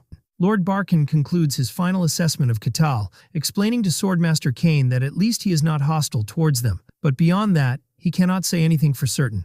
The next day, as Katal walks around the city, he notices that people seem scared and panicked upon seeing him. He wonders if people are reacting with fear because of his clothes. Katal completely misunderstands the situation, thinking the problem is his clothes made of animal hide, which are not considered civilized. He enthusiastically decides he will buy civilized clothes. He enters a clothing store, and the shop owner is terrified upon seeing him. When Katal asks to buy clothes, the shop owner apologizes, saying he has nothing in his size, but suggests they could make a custom outfit for him if he gives him some time. Katal is pleased to hear this possibility and agrees to the custom order. The shop owner tells him he will call him when it's finished. The shop owner fearfully imagines Katal's angry reaction if he doesn't like the outfit, wondering if he will survive this encounter. While Katal is on his way to the guild hall, he spots a small glowing blue gem on the ground. He picks it up and examines it, noting its unusual glow. He decides to ask about it at the guild hall. There, he asks Rosa if she knows what this gem is. He explains that he found it on his way here. He notes that it doesn't look like an ordinary bead, and Rosa agrees to take a look. She examines it and notes that it doesn't look like a gem, and that it is polished or handmade. She notes that it has no name but seems very valuable. While examining it, a light flashes and she enters a trance-like state. Katal snaps his fingers to get her attention and asks if she is okay. Rosa wakes up confused, and Katal tells her it seemed like her mind was drawn to the gem, then dismisses it. Rosa feels that the gem radiates a strange energy and is difficult to identify, and suggests having it appraised. Katal politely declines the offer, saying he'd rather find out for himself as that's part of the fun. He changes the subject and asks about today's quests. Rosa hands him the quest list filled with simple jobs. Katal takes the board to look at the quests. Later, after another day of work, Katal rests, feeling satisfied with his day full of accomplishments. He examines the mysterious gem again, wondering about its true nature and function, and remembers how it affected Rosa. He suddenly hears a voice emanating from the mysterious bead, telling him to come to it. The voice echoes in his head, and he wonders if it's asking him to go somewhere. He finds it amusing that the bead is showing him a map in his mind, and wonders if this is some kind of mind control magic. After a moment of thought, he decides to go. As he is on his way, he tells the insistent voice to be quiet, assuring it that he is coming. He follows the mental map to a dark, hidden location and wonders if this is the place. A magical entrance appears before him. Katal enters and announces his arrival, asking who called him. A sinister voice notes that another sacrifice has entered, and this time a stupid barbarian will make a good offering. An immortal sorcerer, a lich, declares that his resurrection ritual will begin. The narrative reveals the lich's story. In a time of ancient chaos, there was an evil sorcerer who manipulated kings and ignited wars. But his evil deeds eventually led to his exposure and defeat at the hands of heroes. Moments before his defeat, he succeeded in transferring his soul into a life vessel, thus becoming a lich. A lich is defined as a being that achieves immortality by embedding its soul in a life vessel. Thus, the evil sorcerer became a lich, plotting his resurrection. To complete his resurrection, he needed a large number of souls as sacrifices, so he settled near a remote territory and scattered enchanted beads to lure victims one by one.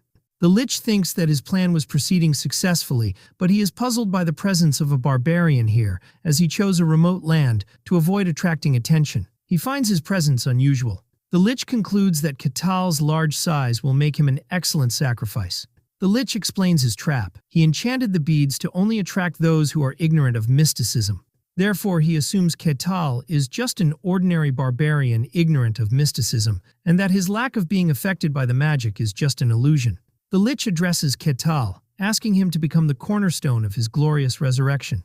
The scene returns to Katal arriving at huge, ominous doors.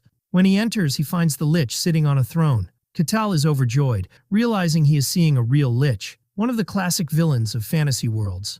The lich is surprised and asks Katal how he was not affected by the bead's magic. Upon seeing the remains of other victims, Katal understands this is how the lich was luring people. The lich is confused because he cannot sense any mysticism from Katal and concludes he is just an ordinary barbarian. He assumes Katal must be carrying a high-quality mental defense artifact. Katal denies having such a thing. The lich doesn't believe him, saying he would have passed by peacefully if he had been affected by the magic. The lich decides he will have to crush Katal by force and summons his skeleton minions. Katal realizes he is in a dungeon where an evil lich is hiding and understands the general situation. With a powerful blow, he shatters a skeleton, commenting that it's weaker than he expected. The lich gets angry and threatens to tear off his limbs, summoning more skeletons. The lich orders them to eliminate him, but Katal pounces on them in the blink of an eye and easily destroys them all. The lich is shocked. Katal confirms to himself that Kasan's advice was correct. A skeleton dies if its head is destroyed. He expresses disappointment as he was expecting the lich to control death knights, not just skeletons. Angrily, the lich prepares a stronger attack, declaring he will no longer hold back. Using his energy, he summons a new servant. A fully armored skeletal knight appears. Katal is surprised to see another skeletal knight here. He finds it interesting, wondering if the settings of the skeletal knight the lich creates are different. The lich orders the knight to attack. Katal prepares to face the skeletal knight created by the lich. He blocks the knight's attack with his arm and launches a counterattack that shatters the knight's armor and shield. Katal comments that this knight is indeed sturdier. The lich orders his knight to release all its mana. The knight is surrounded by a powerful aura of energy and unleashes its full power. Katal receives the attack. He thinks that the skeletal knight created by the lich is a bit unusual. He then completely shatters it with a single punch. Katal stomps on its remains and asks, "Is that all?" The lich asks in complete shock, "What are you?"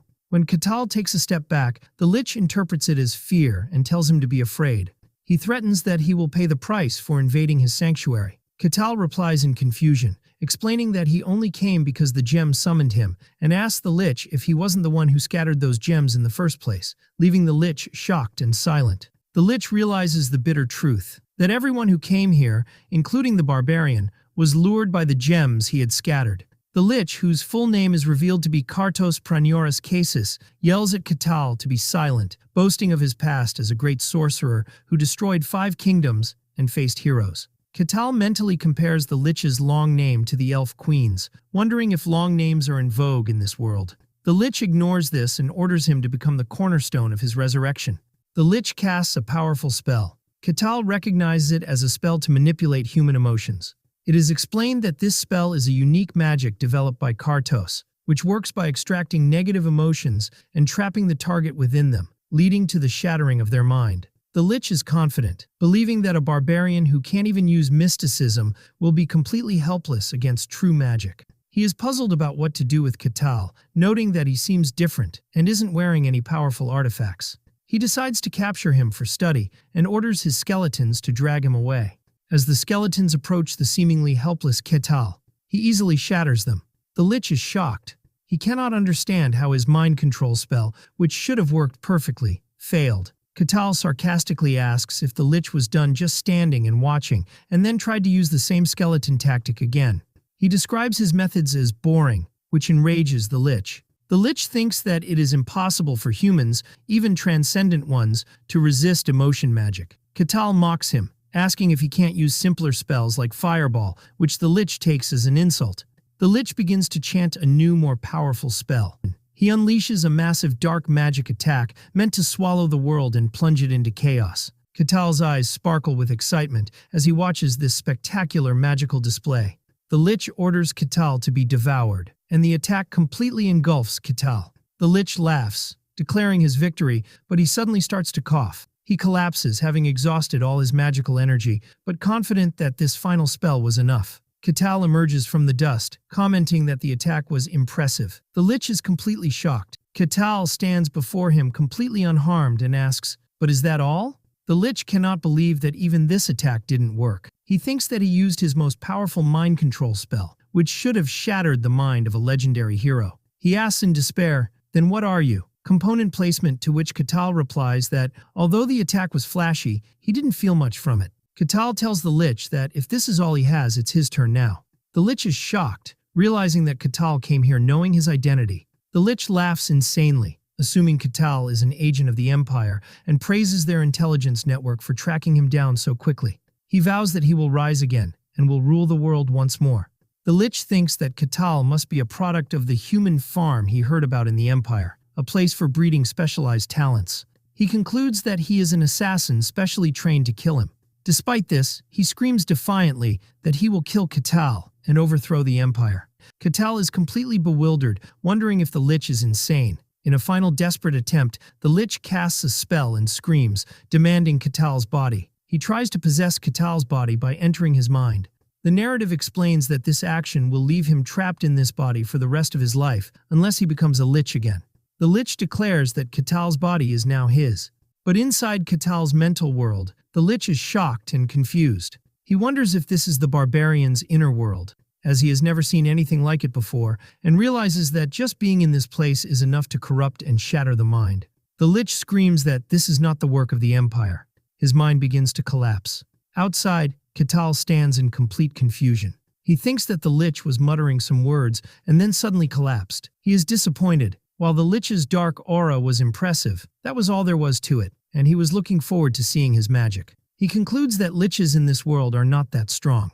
Katal decides to take the rewards, noticing the Lich's staff, which was glowing. He picks up the staff, wondering if it helps in casting spells, and if he would be able to use magic if he kept it. He decides to keep this discovery a secret. He then spots a vase and wonders if it is the Lich's life vessel. He decides to take it to Rosa for appraisal, but he feels that something is still missing. He notices something strange in front of him that looks like a gate, wondering if there is a hidden room. He presses a mechanism on the throne, and a voice responds, "Correct answer." A secret passage opens, revealing the hidden sacrifice room of the Lich Kartos. He wonders who the people inside are and where they came from. The people inside the room react with surprise and fear upon seeing him. Katal wonders what he should do with them, and for now, decides to return to the territory. He believes that once he explains the situation, they will probably send someone to take care of it. Upon returning to the mercenary guild, Rosa greets him, noting that he is back early today. Katal confirms that something came up. He tells her it's about the gem he showed her the day before. Rosa thinks he is joking about finding a lich, but Katal asserts that he was not joking. Rosa is still skeptical, wondering why one of only 5 liches in the world would appear in such a secluded place. To prove his point, Katal presents her with a ceramic pot, saying he believes it's the lich's life vessel, and asks her to appraise it. Rosa is shocked, realizing he wasn't joking. Katal adds that there were a few people inside the lich's hideout. He mentions that he thought about bringing them, but their souls had already departed, so he left them for now, expressing hope that the guild will send someone to handle the situation. Rosa starts connecting the dots, remembering the recent recurring disappearances in the territory, and realizes these people were likely the lich's victims. She panics and says she will call someone immediately. A short while later, the guard captain arrives, shouting and asking about the lich, and Katal greets him calmly. Katal reassures the captain that everything has been taken care of, and that it was no big deal. When the captain asks for the lich's identity and mentions the name Kartos Pranioras Cases, Katal confirms the name sounds familiar. The captain immediately recognized the name, explaining that Kartos was a sorcerer who turned the world upside down 100 years ago, causing immense chaos with his emotion-manipulating magic. He adds that he drove kings mad and brought down 5 kingdoms. Katal explains that the lich wasn't that impressive, and that he destroyed himself while doing something strange. The captain finds it hard to believe that a legendary sorcerer like Kartos destroyed himself, and asks Katal for a clearer explanation. Katal says he doesn't have much to add. The captain decides he must report to the Lord immediately. Later, the Lord and the captain discuss the situation. The Lord expresses his confusion about a lich being near the territory. He wonders if it could have been another type of monster. But the captain rules that out based on the testimonies of the rescued victims and the presence of the life vessel as evidence. The Lord considers the seriousness of having the lich's life vessel near the territory. It is dangerous enough that the Empire will send investigators, and this is particularly worrying with Swordmaster Kane absent from the territory. He considers the whole situation a major headache. He orders a messenger to be prepared to send to the kingdom, but feels they are somewhat fortunate. The guard captain agrees, noting that if it weren't for the barbarian discovering the lich, their territory would have been the first victim. The Lord deduces that Kartos, the lich, was likely preparing for his resurrection. He concludes that the situation was not normal at all. The Lord says that such a great deed deserves a valuable reward, but he doubts whether his territory can offer a suitable reward. The next day, a panicked servant wakes the Lord from his sleep. The servant informs him of the arrival of Lady Aquas, the heretic inquisitor of the sun god, which shocks the Lord. He wonders in confusion why she has come here. The heretic inquisitor appears in all her majesty. The Lord nervously welcomes her and introduces himself. She thanks him for his hospitality. She introduces herself as Aquas, the heretic inquisitor of the sun god, and it's mentioned she is the youngest to ever hold this title. It is recounted that she executed 7 sorcerers and single-handedly stopped a large-scale ritual. She is currently the most powerful heretic inquisitor on the continent, wielding authority that surpasses that of lords. Even the Empire bows to the orders of the sun god in her presence. The Lord wonders again about the reason for her presence. Aquas notes that the territory has been noisy recently. The Lord explains that a minor problem occurred in a dungeon and was resolved, concluding that her visit is not because of the lich. When he asks her the reason for her visit, she says she came to talk about the prophecy, but she adds that before she tells him the details of the prophecy, she would first like to confirm what happened in the territory. The Lord asks her worriedly if she means the barbarian and the lich. She confirms it, and adds that the lich was probably Kartos Pranioras Cases. The Lord is shocked that she knows, and Aquas tells him that the confirmation is here. He presents her with the life vessel of the lich Kartos. Aquas is visibly shocked upon seeing the life vessel. She asks if that barbarian is still in the territory. The Lord confirms he is still residing there.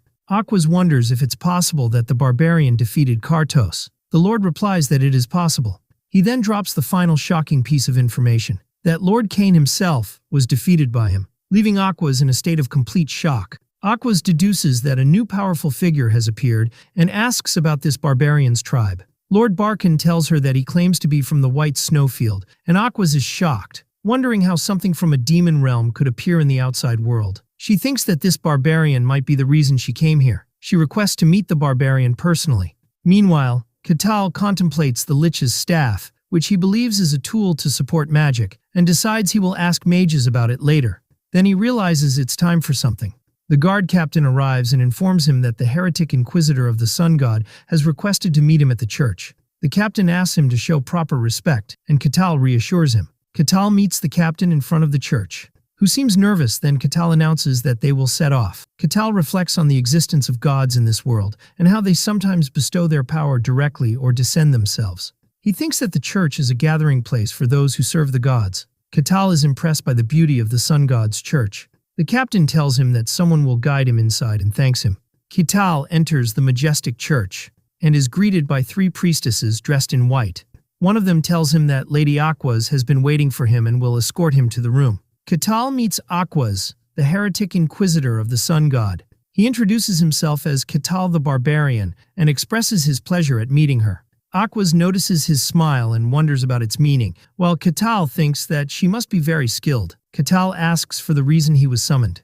Aquas explains that it concerns what happened in the dungeon recently, specifically Kartos, the Lich whom Katal claims to have defeated. She adds that Kartos committed great evils throughout the world, and that after becoming a Lich, no one could stop him except a hero. Katal confirms he has heard that, but insists that the Kartos he saw was just a self-destructing Lich. He clarifies that he can only tell her what he saw. Aquas suggests that she allow the sun god she serves to observe their conversation. She explains that if he lies in the presence of the god, a negative reaction will occur, and Katal understands this to be a divine lie detector. Aquas assumes that Katal, as a barbarian, will refuse this proposal. But Katal wonders why he would refuse, considering it a rare opportunity to experience a god's power directly, and he eagerly agrees to start immediately.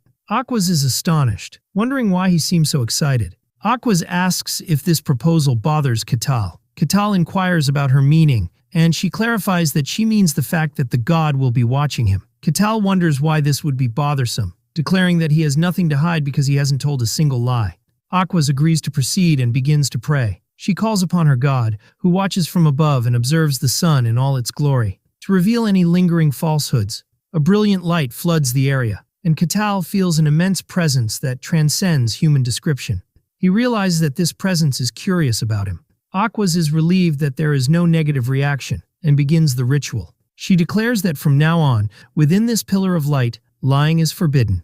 Katal confirms his understanding. Under the direct observation of the sun god, the dialogue between Katal and Inquisitor Aquas began. Katal explained the details of the dungeon clearing operation where he faced the Lich, and as he spoke, the radiant divine power emitted no negative reaction, confirming that everything he said was the absolute truth. Inwardly, Aquas concluded that the Lich Kartos must have been in a severely weakened state while preparing for his resurrection ritual, and that Katal was lucky the sorcerer was not at his full magical strength. Otherwise, this barbarian would not be standing before her now.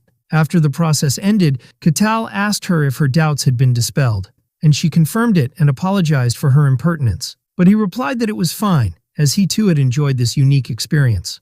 After that, Aquas asked for permission to ask one last personal question, and after he agreed, she nervously and directly asked him in a serious tone if he was truly from the White Snowfield. When Katal calmly confirmed his identity, Aquas appeared shocked and disbelieving, wondering how someone could truly come from that demon realm, and she connected his existence to the legend of the Ashen Barbarian told by the Emperor long ago. With a sudden sharp gaze, her red eyes gleaming, she was surprised when Katal expressed a desire to ask her a question in turn. Katal asked Aquas why she had come to this specific territory, and she replied that she had personal business. But Katal countered with a piercing look, asking if her mission was primarily to ascertain whether he was an unclean being. Surprise struck Aquas, who tried to deny it. But Katal clarified that he meant the Eye of God, cleverly pointing out that the god's personal presence to observe their conversation was a momentous event that far exceeded simple lie detection. Under the influence of the god's power that prevents falsehood, Aquas had no choice but to admit the truth of his words. Katal deduced from this that he had been her target from the beginning, which Aquas denied, explaining that it was only upon arriving in the territory that she thought he might be the person mentioned in a prophecy. But the result of the divine observation proved otherwise. Aquas apologized for hiding her true intentions, which Katal accepted, finding the matter interesting in its own way. He then took the opportunity to ask her about the content of that prophecy. Aquas hesitated, clutching the sun symbol hanging around her neck, explaining that this was a secret she usually only revealed to those she trusted, but she decided to speak. Aquas began to narrate the details of the prophecy to Katal, whose face showed signs of astonishment. After some time, Aquas was lost in deep thought, standing by the large church window, until the sound of someone's footsteps interrupted the moment, and she turned to see who it was. It was Lord Barkin. He noticed the worry on Aquas's face. She told him that she had met someone, but this meeting had only made her thoughts more tangled. The Lord asked her who that person was. Aquas confirmed with certainty that Katal was indeed a barbarian from the White Snowfield. The Lord asks in astonishment if this is true, and she replies in the affirmative, adding that if this news were to spread, it would cause turmoil throughout the entire world. The Lord laments that what he had hoped was just a rumor had turned out to be an undeniable truth. The Lord expresses his concern, pointing out that many, chief among them the Emperor, wished to explore the White Snowfield, and that the world would descend into chaos if the Emperor decided to act on this news. Aquas reassures him that there is no need to worry about that, explaining that her organization will handle the Lich Kartos themselves, and that they intend to keep the barbarians' existence a secret from the public, which greatly relieves the Lord. He then asks her if all barbarians from the White Snowfield are as strong as Katal, to which she replies in the negative, reasoning that if they were all like him, they would have already left the snowfield and conquered the world. The Lord agrees with her, adding that the barbarians scattered across the world, despite their immense physical strength, are characterized by stupidity, which is a natural shortcoming in them. But he wonders with concern about the grave consequences if these physically dominant beings also acquired intelligence. Aquas tells him she heard that Katal possesses both strength and intelligence, and adds that she also heard the current king of the barbarians is different from his predecessors.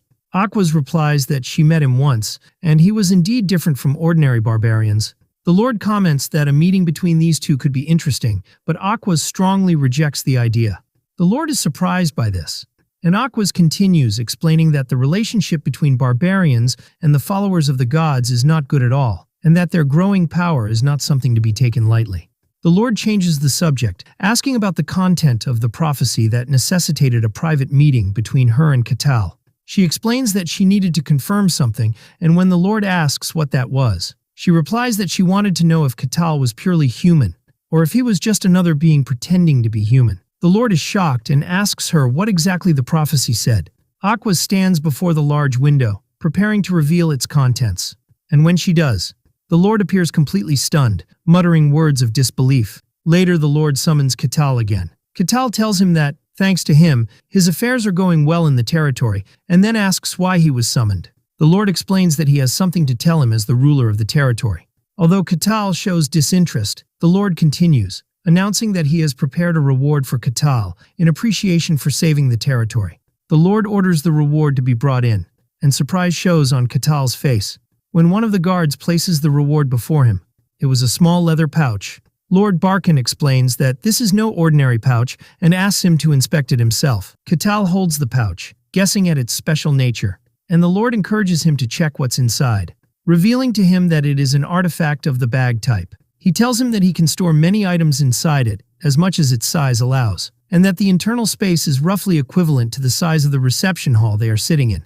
Katal is amazed, realizing that this is the first time he has seen a real artifact, a tool made by magic. The Lord adds that he can put whatever items he wants inside, even if they are larger than the pouch's opening itself. Katal enthusiastically decides to test this immediately using his large axe. As he holds his axe over the small opening, doubting it could possibly fit, the axe is completely pulled into the pouch in a flash, much to his astonishment. The Lord explains that to retrieve any item, he just has to reach his hand inside and imagine that item. Katal follows the instructions and successfully pulls out his axe again, expressing how amazing it is. The Lord tells him this is his gift for saving the territory and hopes he likes it, to which Katal enthusiastically replies that he loves it and will definitely make good use of it. The Lord is pleased with Katal's reaction and considers the matter concluded, but he thinks to himself that the matter of the prophecy still remains, wondering what is happening in his remote territory. He recalls the Swordmaster's words when he told him that things from the demon realms were starting to appear and spread in the world, and that something significant was happening. The Lord connects this to the prophecy. He remembers when Aquas told him its content, that a great evil would descend upon this very territory, and from it would spread throughout the world. It turns out that in the Barkan territory, which is connected by a network of villages, communication with one of these villages was suddenly lost. At first the matter was not given much attention, but when people from a neighboring village were sent to investigate, they never returned. After that, the Lord sent his official guards, but they too disappeared. Only then did the Lord realize that something dangerous was happening. Later at the Mercenary Guild, Katal asks Rosa about today's quests, and she informs him of an urgent request from the Lord. Katal inquires about the nature of the request, and she explains that the mission is to investigate the village that lost contact, and that all he has to do is go there and confirm the situation, noting that the pay is very high for a seemingly simple task. Katal likes the mission and decides to accept it immediately. Rosa smiles and replies that this is to be expected. At the gathering place for the mission's mercenaries, the priestess Hayez is surprised by Katal's arrival and calls his name in astonishment. Katal appears wearing his new custom-made clothes, and Hayez immediately notices his different attire. He explains to her that his old clothes from the snowfields had worn out and that he had requested this new design himself. Hayez comments that the design is unique and impressive. She asks him if he has accepted this mission as well, and he confirms it, adding that he couldn't refuse such an interesting job. Hayez thinks to herself how unusual he truly is. He then inquires why she is alone, and if her other two companions, Alexandro and Kasan, are not participating in the mission. Hayez guesses that they probably refused the mission after seeing the details. Katal glances at the small crowd around him, noticing that the number of participants is smaller than he expected. He had thought that a simple mission with high pay would attract many people, but their total number didn't even reach 10. Hayez explains to him that the mission is actually a bit dangerous. Although Katal sees that the request itself seems simple, Hayez explains that the pay is much higher than it should be. She reveals to him that there are rumors that the guards sent to the village never returned, which means the mission is not as simple as it seems. Nevertheless, Katal insists that the attendance is still too low. Hayez hesitantly tells him that there is another rumor that explains this. She reveals to him that it's related to Lady Aquas. Katal is surprised to hear the name, and Hayez reveals that the heretic inquisitor of the sun god, Lady Aquas, will be participating in this mission, adding that very few mercenaries dare to work alongside her. Hayez expresses her personal concern, wondering if Aquas plans to cleave her head off. Katal reassures her that it won't happen, describing Aquas as a polite and kind woman. Hayez is shocked to learn that Katal knows Lady Aquas, and he confirms that he knows her, even describing her as his friend. Hayez stands speechless, unable to comprehend the idea of a heretic inquisitor and a barbarian being friends. At that moment, Katal approaches Aquas, who has arrived at the location, and greets her, saying it's good to see her again. Aquas coldly replies that she never recalls them becoming friends. Katal laughs and brushes it off, cheerfully suggesting they become friends from now on. Aquas ignores his suggestion and changes the subject, turning to Hayez, who is standing next to Katal, and asking if his companion is also a follower of another god. Katal is surprised that Aquas knows Hayez. Aquas inquires why Hayez is here, explaining that, as far as she knows, the followers of Lady Calusia are currently in a period of rest. Aquas thinks that only high-ranking members are supposed to be active at this time, but she quickly retracts her suspicion, telling Hayez that she must be mistaken, as she doesn't know every detail of every religious organization. At that moment, the guard captain arrives with his soldiers at the gathering place. Katal immediately recognizes him and greets him cheerfully, noting that they meet again. Aquas stands calmly beside Katal, while Hayez looks at them with worry and tension. The guard captain formally welcomes all the participants who accepted the request, and after confirming everyone's presence, he announces that it is time to set off. Katal comments with a hint of sarcasm that their majestic gathering makes him feel as if they are a military squad on their way to launch a real raid on a fortified castle. In all seriousness, he asks Aquas if her swift action now means that this is the fateful time spoken of in the ancient prophecy. She replies with cautious calm that she cannot say for sure, as the god has not revealed the exact timing of such a momentous event. All that has happened is that they have lost contact with the village completely and suddenly. Katal deduces from her words that despite the uncertainty, there is still a possibility that this is the intended dangerous event. The words of the mysterious prophecy that an unparalleled great evil would descend upon the earth dance in his mind, and he smiles with clear enthusiasm as the idea of confronting the great evil seems to spark his interest and curiosity immensely. After a period of cautious walking, the team finally reaches the entrance of the lost village, which is enveloped in a suspicious silence. The guard captain asks Aquas about her spiritual feeling towards the place, and she replies with concern that she cannot sense any living presence at all, as if the village is devoid of souls. The captain guesses that the inhabitants might have simply fled in fear of something, and he issues orders for his men to disperse and search thoroughly for any clues that might reveal the secret of this disappearance. The mercenaries, Katal and Hayez, agree without hesitation and begin to spread out among the silent alleys of the village. The captain thinks that the village is very small, accommodating no more than 100 people, and that it's logically impossible for everyone to disappear suddenly without leaving any trace behind. He is fully confident that they will find some clue, no matter how small, and orders the comprehensive search to begin immediately. While searching a wooden building, one of the mercenaries is greatly surprised by what he finds inside. He calls out to the captain loudly, indicating that he has found ready-to-eat food. The captain initially thinks the inhabitants left it behind in a hurry while fleeing, but the mercenary clarifies that the food is still warm, as if it had been prepared just moments ago. The captain is shocked by this strange information, wondering in confusion how such an illogical thing could happen, as contact with the village had been lost for at least several days. Amidst his confusion, another report comes in stating that no footprints or signs of the inhabitants leaving the village or even hiding anywhere nearby have been found. The captain orders the search to continue in the hope of finding any thread that will lead them to the truth. The results of the ongoing search reveal a perplexing and disturbing scene throughout the village. There are clear signs of daily life continuing normally, but there is no human presence whatsoever. The mercenaries confirm that all evidence suggests people were just here living their lives, but there is no physical or spiritual trace of them.